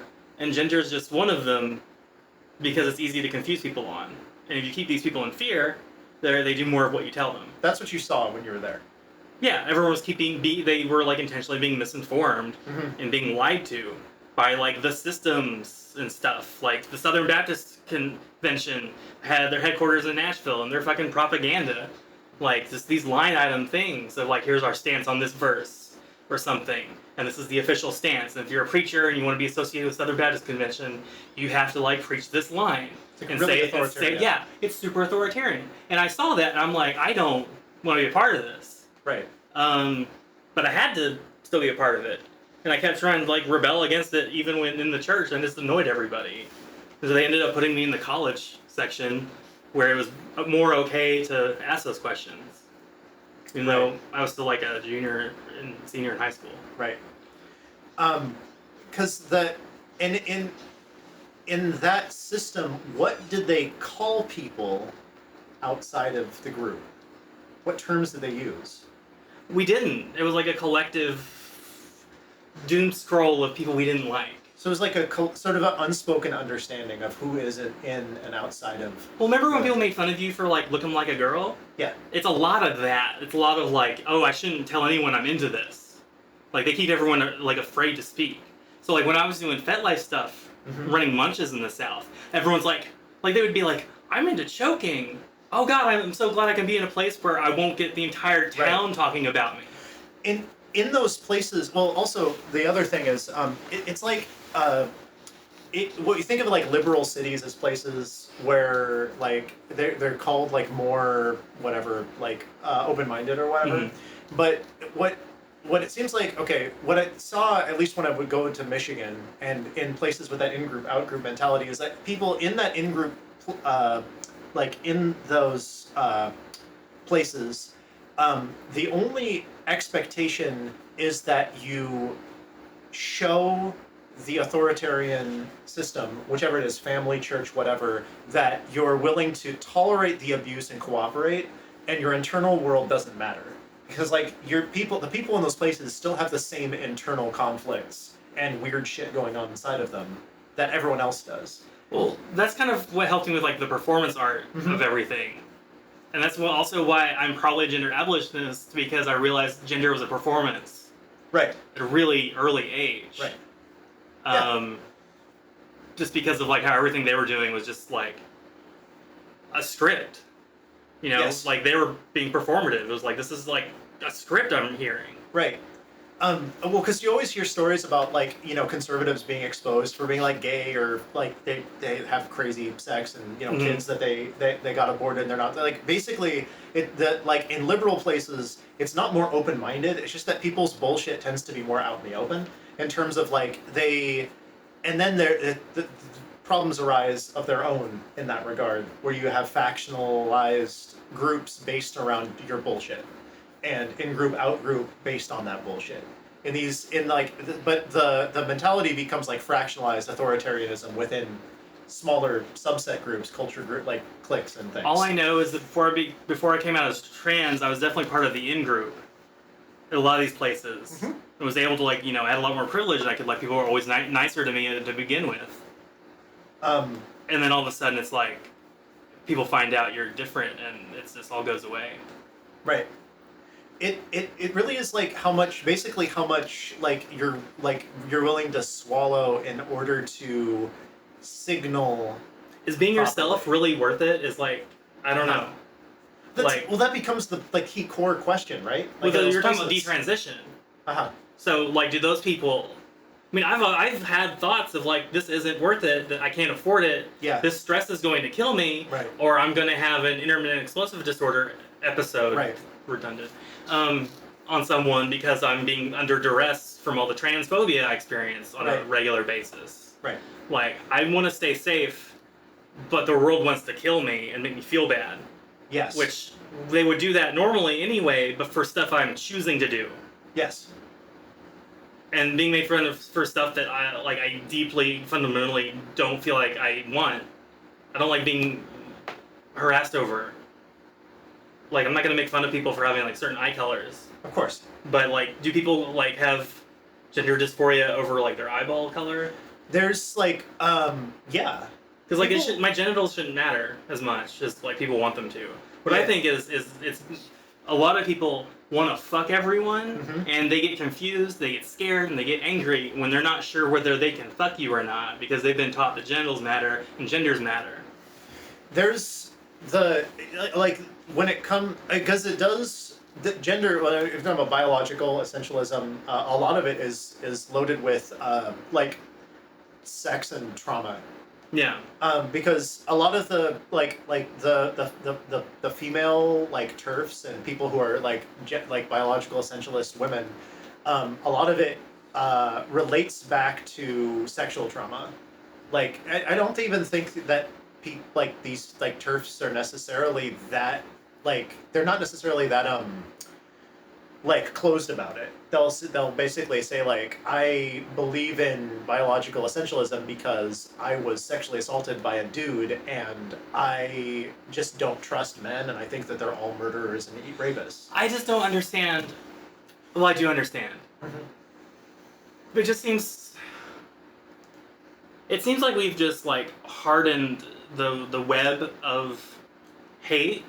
By keeping it by like the online stuff. I hate to keep bringing it back to like the last episode. It's important. But like, it's good to have a continuity. So go ahead. Yeah, like all this stuff on the internet's all documented, and like so all this gender stuff, we don't have to keep having the same conversations. Right. But we're still being made fun of for it. Keep having to like defend ourselves, and so at this point, it's just obvious like when someone wants to kill you and when they don't. And that almost makes the internet harder to be on because like you don't feel like you can trust anyone. For sure. I don't know where we got on this topic. Well, I mean, you were. I think you were saying that the what's happening on the internet anyway, is a phenomenon where people, the circulation of information on the internet is so fluid at this point that you can be bombarded with things that essentially trigger you and create a sort of feedback loop. We were talking about feedback loops, I think, last time too. Yeah. Feedback loop of dread. Right. That sort of self-propagates because you have to do something with your dread. That the things that are triggering you, the reasons you're being triggered aren't necessarily being addressed, but the internet is still giving you this feedback loop of being triggered by things that freak you out for whatever reason. I feel triggered in the trans community just because of like the treatment. Back when I was a drug-addled, quarantined person, I got treated like crap by a lot of people. You know, I've seen how they treat like addicts and stuff, and like sex workers and people who are being trafficked. And it's just so weird, like the people I grew up with hating, that abused me, like, weren't as direct about it or didn't know what they were doing. These other people are just like straight up, like saying the quiet parts out loud, but like they are saying they're on the left. So, because the ultimately the effect is the same. You're being attacked. You're under attack by someone. Right. I feel like I'm on attack from both sides. Like, it feels like everyone wants me dead. Because ultimately you're like in the case where you're like you were having after you moved to Seattle and you were under attack, and these were by people who, by all logic, should be on your side and supporting you, right? Right. And coming to you, even if you're going through really terrible shit, coming from an understanding place. They're attacking you, but they're attacking you on like they're attacking you with like these really like they're like hard like yang methods. Like the discourse around stuff is like if you're a trans person, if you're a sex worker, if you're disabled, you know, you get all these like idpol points. Yeah. And then you think that okay, people should keep this in mind when they're trying to figure out how the community should deal with your behavior. Mm-hmm. But like it seems like a lot of times if you're trans and disabled and autistic and homeless and addict, you just get treated like they're just looking for an excuse to like treat you how they've always wanted to. Like just because they have like anti-discrimination laws here doesn't mean that people won't find other ways to make you feel like your life isn't worth living. And I've experienced that on both sides. People will just everyone wants you dead, and I think if you're not trans, you don't really like have to deal with that as much. That's correct. And it's almost like because being trans and other non-conforming gender stuff is so scary, sometimes it's the only thing we have left to hold on to. Right. Because it's like something that which is why I talk about safety. Right. Because like sometimes the safest thing is for them like I was homeless and I was like, well, maybe I'll get on hormones soon. You know? Like that's the only thing that like kept me going was moving to Seattle, getting on hormones, getting bottom surgery. Well, something to look forward to. And to you always need something to look forward to, basically, or you perish. Or you kill yourself, basically. That's like life. Well, I tried several times because I was like stuck here trying to win disability, being poor, just having, you know, like I was homeless before moving in here. Oh yeah. Oh. And like people just treat people really terribly if you give them a good reason. And if you're trans, it's pretty like visible that you're not congruent with the way clothes are made for people. You can tell it's like too small or like not proportioned right. Yes. For the way bone structures is like been growing out, like shoulders, etc. Correct. Because like if you're born a certain way, if you're trans, you're gonna have to deal with say like broader shoulders, but narrower hips. Right. And the clothes just aren't designed for that. For neither gender. Right.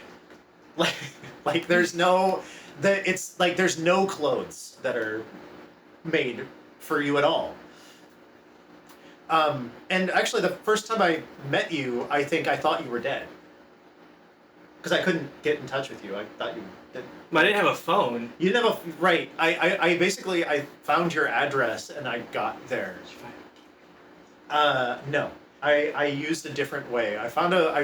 Somehow I forget how I figured out your address. But I thought that like I was going to your house to like uncover your body because I hadn't heard from you, and last thing I heard from you was that you had taken a bunch of pills. Oh, I see. You had like taken a bunch of Seroquel or something. Oh yeah.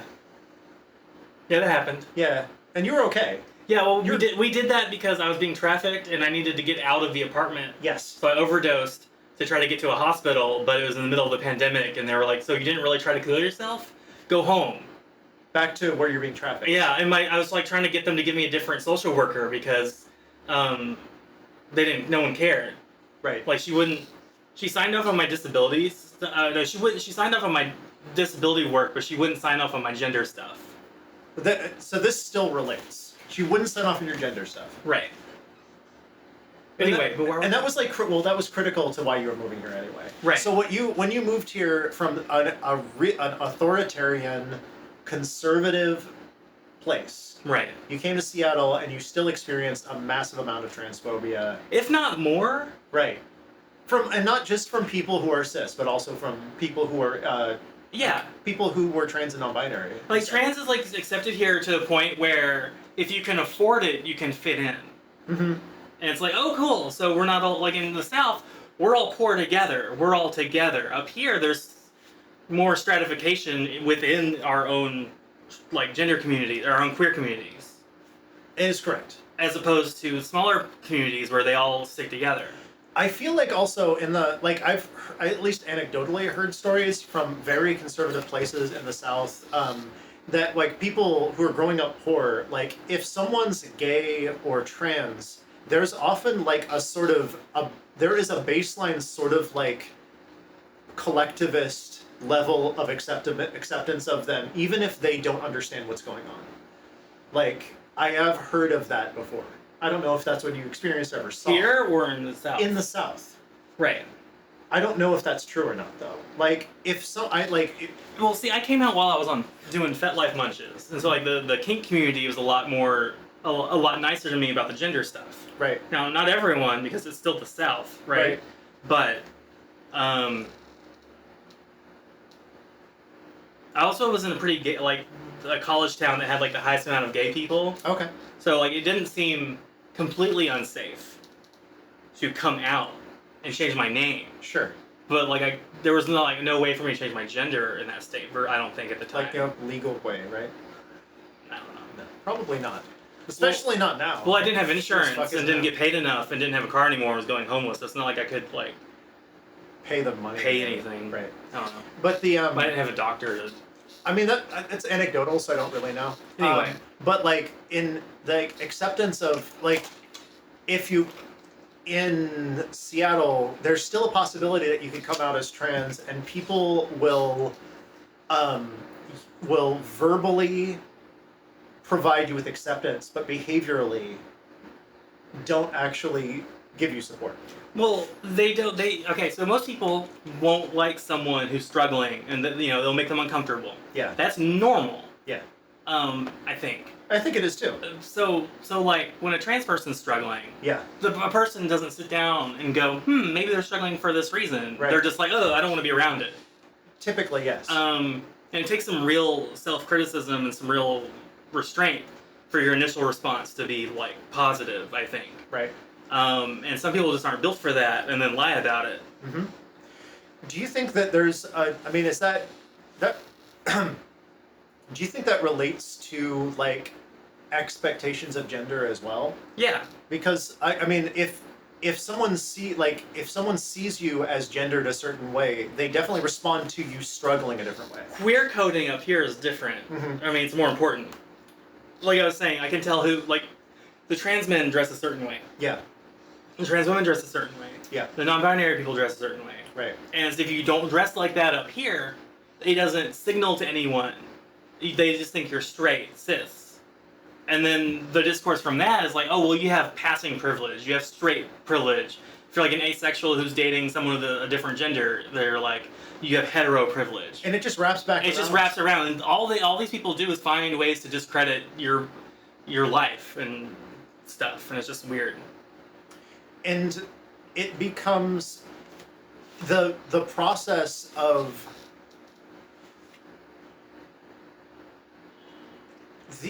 the acceptable gender identities, even if they're alternate to the biological essentialist ones of man, woman, male, female, gender, all but in one package, it still ends up being encapsulating and oppressive. Mm-hmm.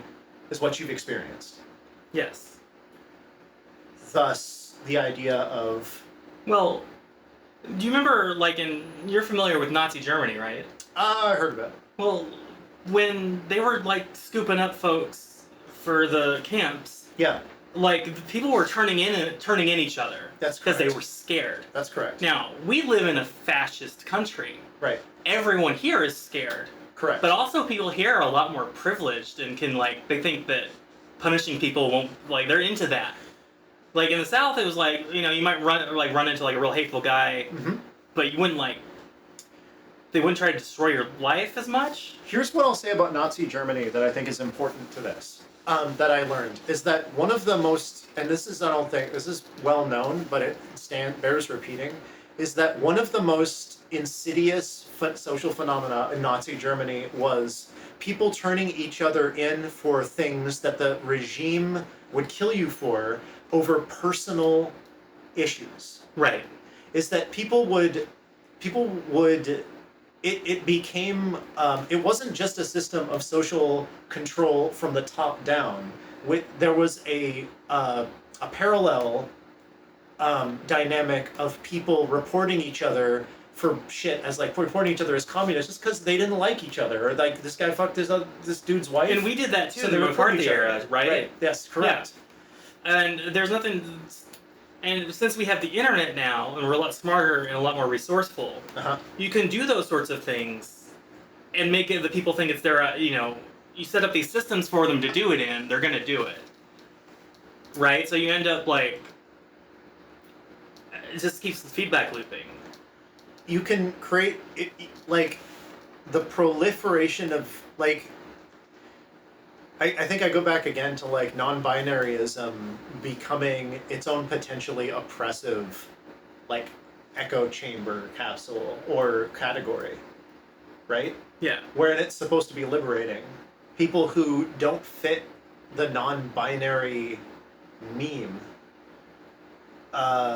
find themselves like culturally homeless, or like it doesn't. You end up with the bottom line is it's not working as intended. Right. And so that's, I guess that would be my concern, is not that genders, like new genders are bad, or that, going through that process is bad, but just a concern that it's being used against the people it's supposed to help. Right. That the structure of it is still as exploitable as the binary gender construct that that fascists want. Like in the local communities I've been involved in, yeah. As far as I know, I was like one of the few trans women who was ever like in charge of events like that, like the burlesque and the noise stuff. But really? I'm sure there's others, but like I was like actively like in charge. Everyone else around is like AFAB, queer, non-binary people. Interesting. And then up here, they still treat like trans women need to go to this like stay in your lane because you're still just men. Is how I feel like I'm treated up here. Right. It's like we'll accept you, but you got to sit in the kids' table. Yeah. Well, this is maybe our last segment, or another thing that we were discussing was there's still a really strong like bioessentialism, or the fixation on biology or biological parts, biological form is really difficult for people to divorce from, and it still kind of infects like the theories of gender, because no matter what, people still use your biological body, how you develop in the womb, as a reference point, right? For in a fatalistic sort of sense. Rather than looking at your body as like an object that is seeking an equilibrium, like I keep saying. Well, yeah. I think that those things start out like that, but you're born into these things that push you there. Yeah. And I'm wondering if we weren't pushed there, if we weren't nudged there. Yeah. Would things still turn out the same way? That's right. That's what we were saying. Is like people like there's still a presiding sort of infectious idea. It's just that the way that you're born has a certain fatalism to it, right? Because of the chemical composition of your body as you're developing in the womb, and that's like where a lot of where a lot of TERF stuff comes from. But also, I think it's just sort of infected everybody. Is if you're born as a man, there is a fatalistic sort of implication that you are going to become something, or you're going to embody certain behaviors. My brain is still just sodium and potassium. Right. And even if you transition, that you can't like divert the course of fate that's sparked by your like chromosomes on birth. Does that sound scary? Can I get a radiation machine and change my chromosomes? What happens if you do that? Want to find out? Yeah. Let's start doing a Kickstarter. Am I gonna die? For a chromosome changing machine. Alice is gonna kill me with a chromosome. I don't know. If I change your chromosomes and you kill yourself, then I guess you could be counted among the 41%. What's the 41%? That's the amount of trans people who kill themselves. Oh yeah. Yeah, it's a high number, isn't it? I should have known that off the bat. I remember. Yeah, haters and transphobes love to just like say that number to trans people like all the time. Why did they bring it up? Because they want people dead? Like, that's just like they just want to emotionally bully you until you don't. That must be it. Kick back anymore. Is it just like, haha, you're gonna kill yourself? It's like that scene from So what if the whole obviously it's just like evil, mean-spirited, like in bad faith. Like, of course it is. Well, like when I, as a marketing / advertising person, when I want to control someone's behavior, I do it very subtly, but these people are doing it out of anger and hate. They very explicitly want to cause this person discomfort, Right. and I don't understand why they put so much energy into it. Like something seems more wrong about their mental health than mine. It's definitely a It just seems like such a waste of time to be that hateful towards someone who decided that they want to present and perform differently than you do. the engine of that hatred is definitely some sort of like harm, or whatever causes people to be fucking evil. But it is that is definitely the case. I mean, whenever somebody has that much energy to put into like hating someone, it's sparked by something bad. Happened. Like, not that you have to have sympathy for them, but like it's definitely rooted in like pain. Right. Is like the engine of hatred. Like the only reason I'm alive is because I want revenge, and that was caused by pain. And I want to point like there just because someone's in pain doesn't mean you need to have sympathy for them if they're being a terrible person. Right. Like that it's just basically trying to pinpoint the like where it comes from, just so you know how to deal with it or know what you're dealing with. But that's what I was saying. Like a lot of TERFs, like they were sexually assaulted, so they think men are evil. Like it sort of reinforces the idea that like people who are born as men are going to be sexually dangerous. But what you were saying was like the nudge, is that there's a system of nudging. Like the thing I was saying before the show was essentially, I believe the reason why, like, because a lot of the biological essentialism is drawn from statistical data. Like that's where they get from the prison state, basically, is where they get all their info. Is like, this is how many men rape every year, this is how many women get killed by men every year, and so on and so on. It's all drawn from like statistics, like crime statistics, which we know are famously infallible. When they're setting up these systems, they just have one domino they need to push. Yeah. So they don't look like it's done on purpose. Right. But keeping these people riled up is what gets them votes. Correct. And whenever like interpreting data from the prison system to say that something like biological and scientific is happening is not science whatsoever. I mean, is there evidence to provide that like trans women are groomers? No. It's all anecdotal. But the Twitter discourse has convinced everybody, not everybody, half of, you know what I mean, that trans people are groomers based off nothing. And if people will believe that willy-nilly, like what else are they able to believe? Well, we've seen what they're able to believe and what they've been convinced to do by people who are not as smart as don't look smart. Which is, yeah, it's what you were talking about before. Yeah. Yeah, authoritarian structures. Essentially, it's anecdotal. And a lot of, when you were talking about like the conservative place you grew up in, a lot of the evidence that people use to reinforce that authoritarian like structure is anecdotal. The Bible says this. It's the Bible and it's anecdotes. Like, I trust my neighbor, and my neighbor says that this person's a pedophile, like, so I will believe them. Because we're part of the same group.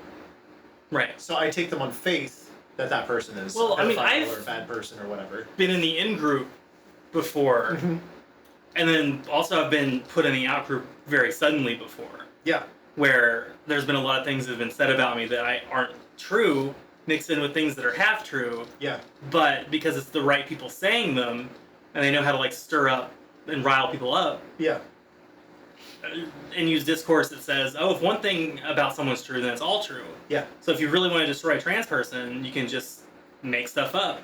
Or, like, look at things they've done in a weird way.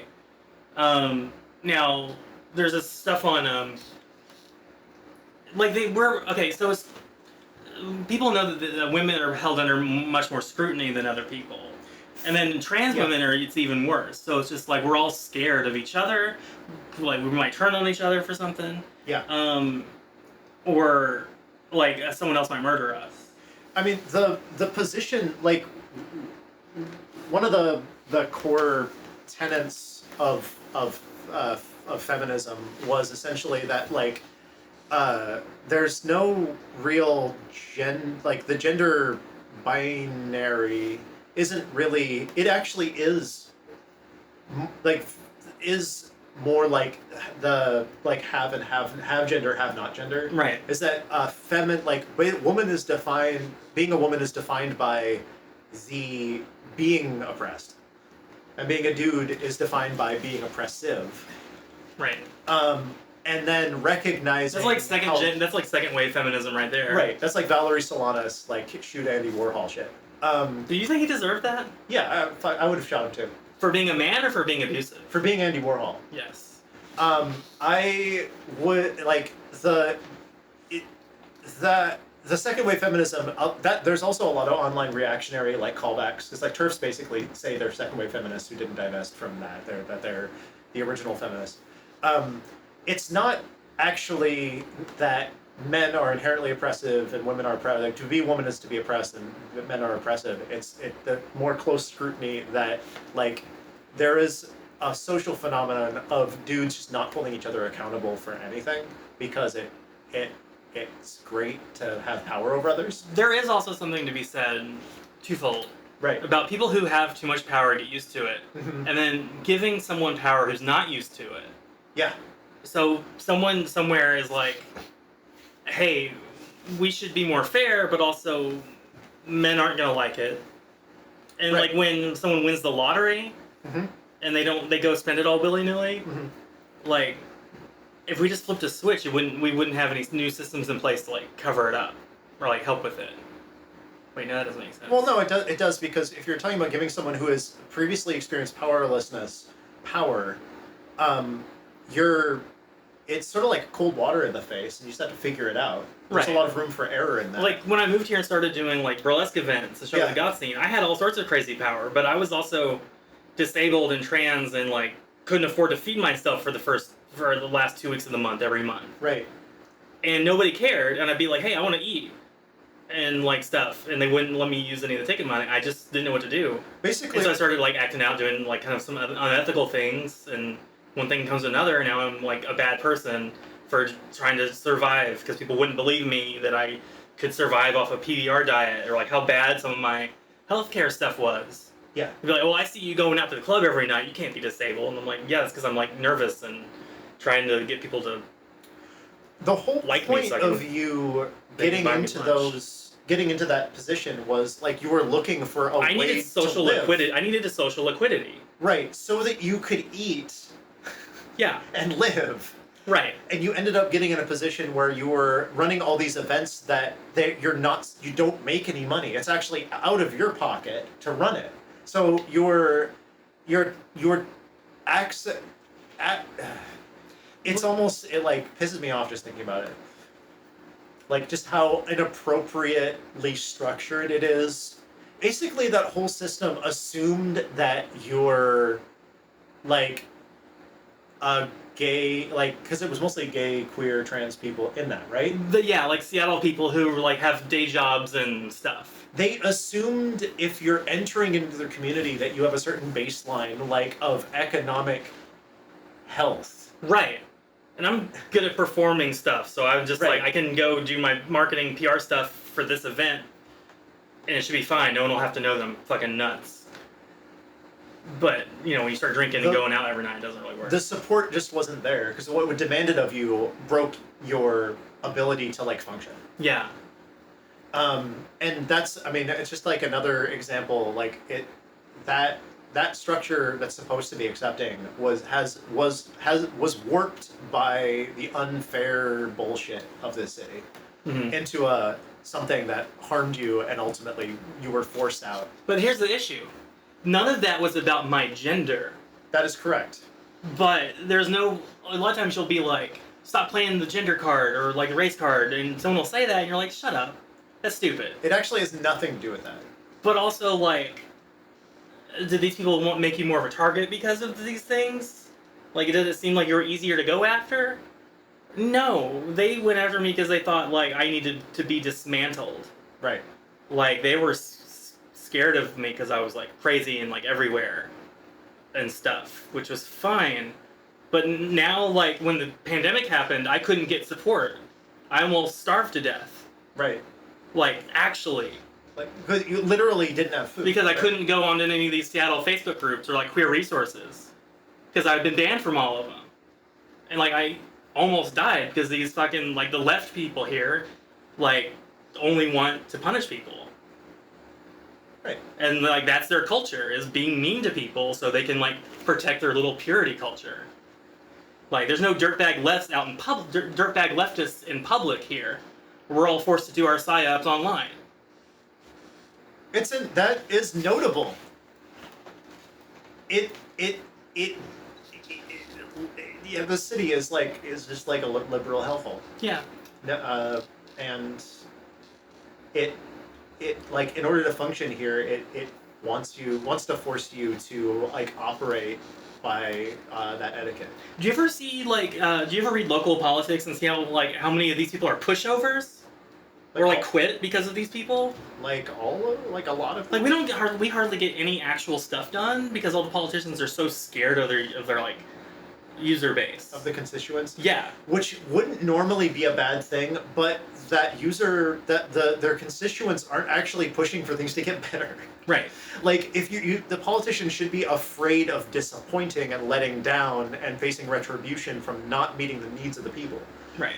But the problem is the politicians they're what sounds like you're saying is they're afraid to function at all for fear of retribution for disrupting those. And it's not like that's too different than anywhere else. Politicians are all scared of their constituents. However, I moved here thinking it was some sort of like paradise for leftist thought, and it's just still more of the same people in the same seats saying the same lies to themselves. Have you heard that wokeness is a religion? Is it? Yes. Is it on the census yet? I prayed to woke Jesus, and I got bailed out of $10,000 in back rent. Local discourse is just so different. It's like a different language than online, and it's so weird comparing them. It is, because at least people online maybe have a sense of humor. Like, it's here. Everything that's. Here, one thing I will say about Seattle, and the one reason why, like, the only people I've gotten along with here are people like I've literally met in parking lots, or people I've met online, is that nobody in this city has a fucking sense of humor about anything.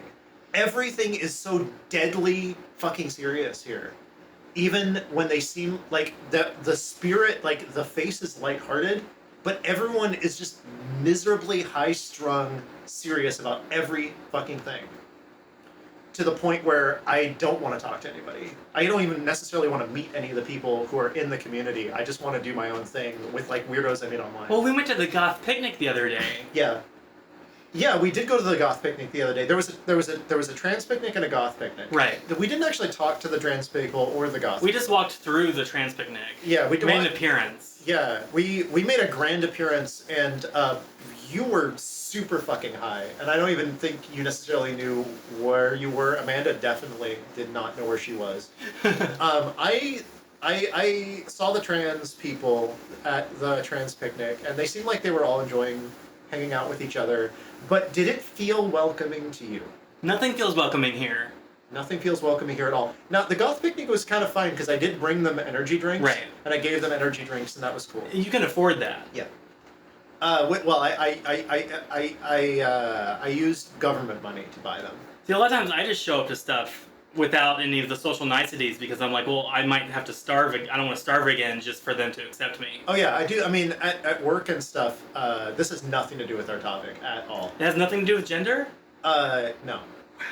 But at work, you know, like, people bring in food all the time, and I can't bring food in. I bring in food that I got from, like, a cabinet in the middle of a neighborhood. Like, I like condensed tomato soup because I don't know if I buy, like, $15 worth of, like, cherries or something for my coworkers. I don't know if I'm gonna have no money, like, in, 5 days. Yeah. Imagine being a content creator. You wouldn't be able to buy stuff unless you, like... Made some content? You have to make content. And the point, you have to make a lot of content. Yeah. You have to make way more. We would have to do this, like, every day, like Joe Rogan. And back to gender.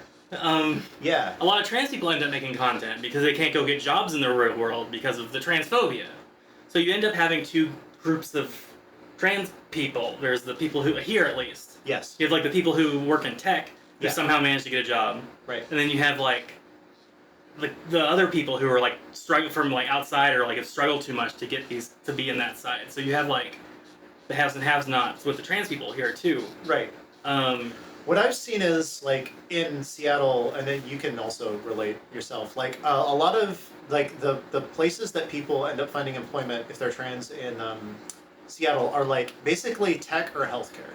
Right. Because like the most trans employees I've ever worked with were in like my healthcare related job, or if I'm going to a healthcare field,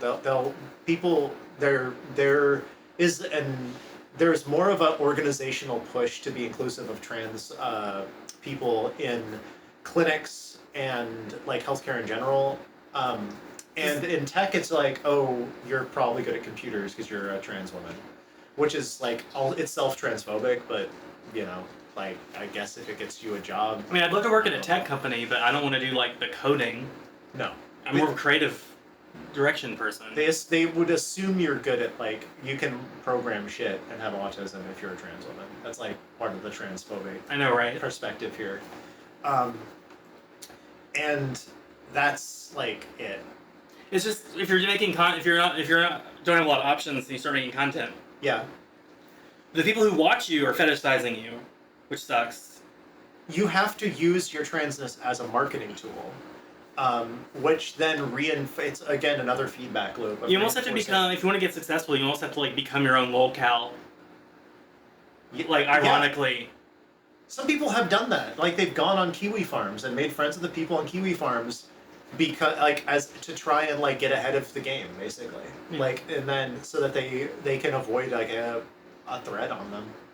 Doesn't work, but they try. Because they'll still make a threat about you no matter what. Yeah. And they'll make fun of you on kiwi farms and call you all kinds of slurs. I'm sure it's great fun. Yeah, I've seen some of that. You might have, yeah. I've heard things about. I mean, you've had to deal with kiwi farms before, right? Yeah. Is it something you want to say anything more about? No. Okay. Well, there's always a lot of rumors about shit I'm doing because I'll say a lot of edgy shit. Well, you've trolled. And I've trolled people. You've trolled trolls before. Like, right. You have done counter-trolling before, and infiltrative counter-trolling. Correct. Did you do any gender-based counter-trolling? Yes. What?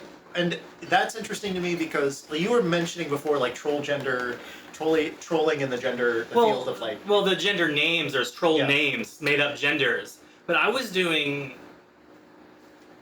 Like, you know how, like, they call trans people traps because, like, the trickery stuff? Like, I feel guilty because I was, like, on social, like, forums and stuff, like ChristianForums.com, I was pretending to be a girl on there, like, switching back and forth genders and confusing people. Like catfishing. And, no, I was, like, on the same account. Oh, I see. But, like, in some things, I would do the catfishing stuff as a different gender, but not, like, towards anyone, just, like a PlayStation Home, like a metaverse thing. So I could dress up however I wanted. Yeah. And when I came out as trans on there, it was like, wait, so you're not just like...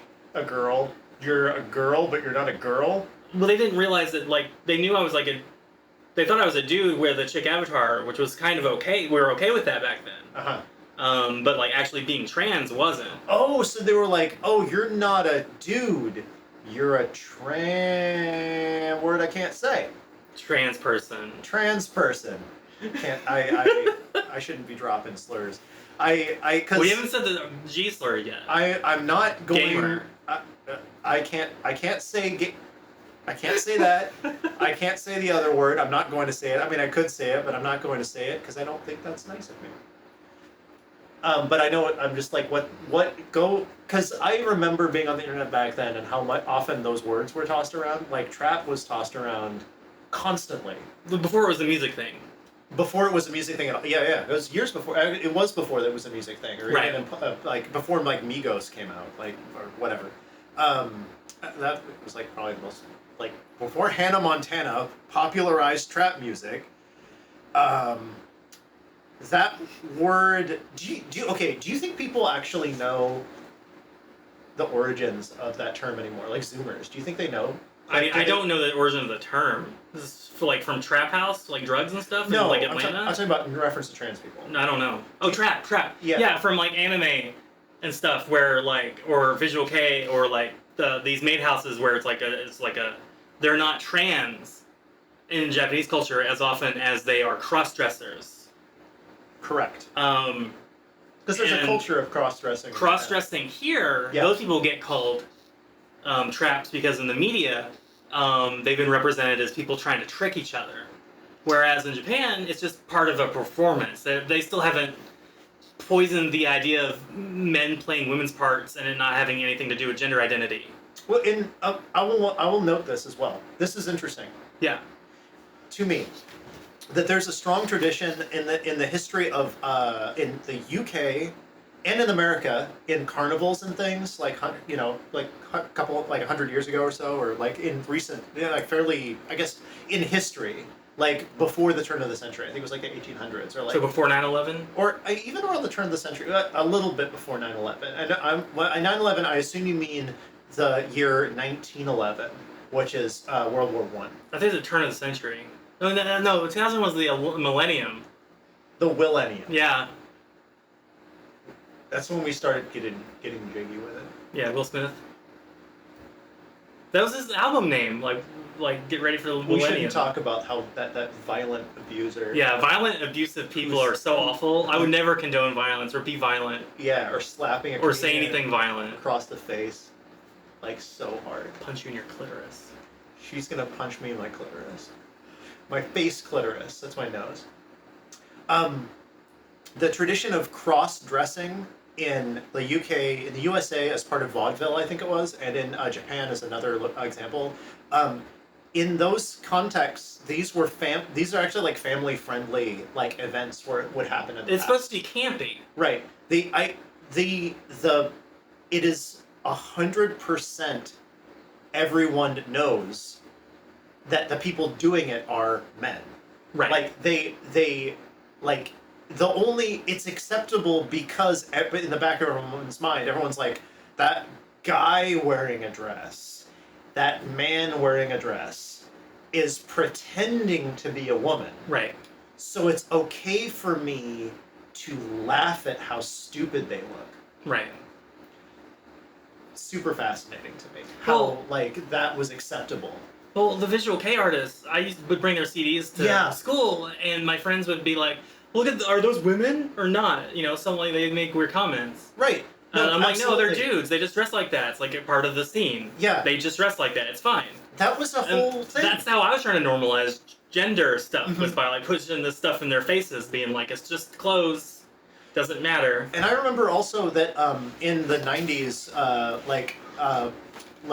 nu metal artists would wear, and this is obviously before them with like glam rock and stuff, but like nu metal artists wearing makeup was considered super masculine dudes, and super masculine dudes would listen to these guys wearing makeup, and that was also the case with like Poison and butt rock and shit. But there were still some of these people who were actual cross dressers. Right. Like I know there's a guy named Shazna who dresses up as in women's clothes outside of that, but still identifies as a man. Right. And I know in American culture we don't like cross dressers anymore for some reason, people who use that term. Like that in transvestite, we don't say that anymore. Well, but there still are people who just wear the clothes. Drag has been commercialized by RuPaul's Drag Race and shit. So there's that. That drag queens are sort of they're both monetized, but also they're part of pop culture now. It's part of drama entertainment. Yeah. It's not actually people aren't overall cool with it. It's just as long as they're weirdos who wear women's clothing goofing off on the TV and I can watch them fight each other and be catty. And that's what I think about that. Yeah, that's a great opinion you shared. I really love my opinions. Yeah, so to summarize, gender is a fuck. The way we approach gender in this country sucks. Doesn't seem like there's anything we can do about it.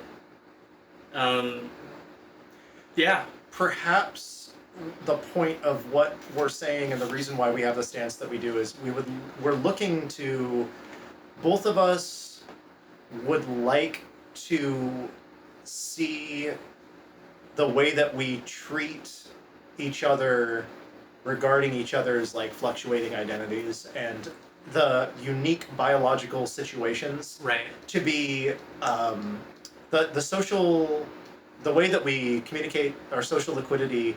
There's a much more respectful and efficient way to take care of it. Gender nihilism is basically saying, if we have our distance socially, to all decorum aside, use neutral terms. Approach a neutral term that we can use that respectfully acknowledges that you don't know what's up with this other person. Yeah. And if we get to know them better, we can start to explore that.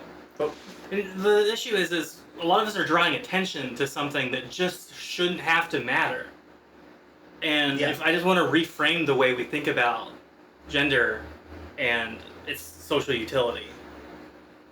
is something that helps reduce the amount of like potential error and discord.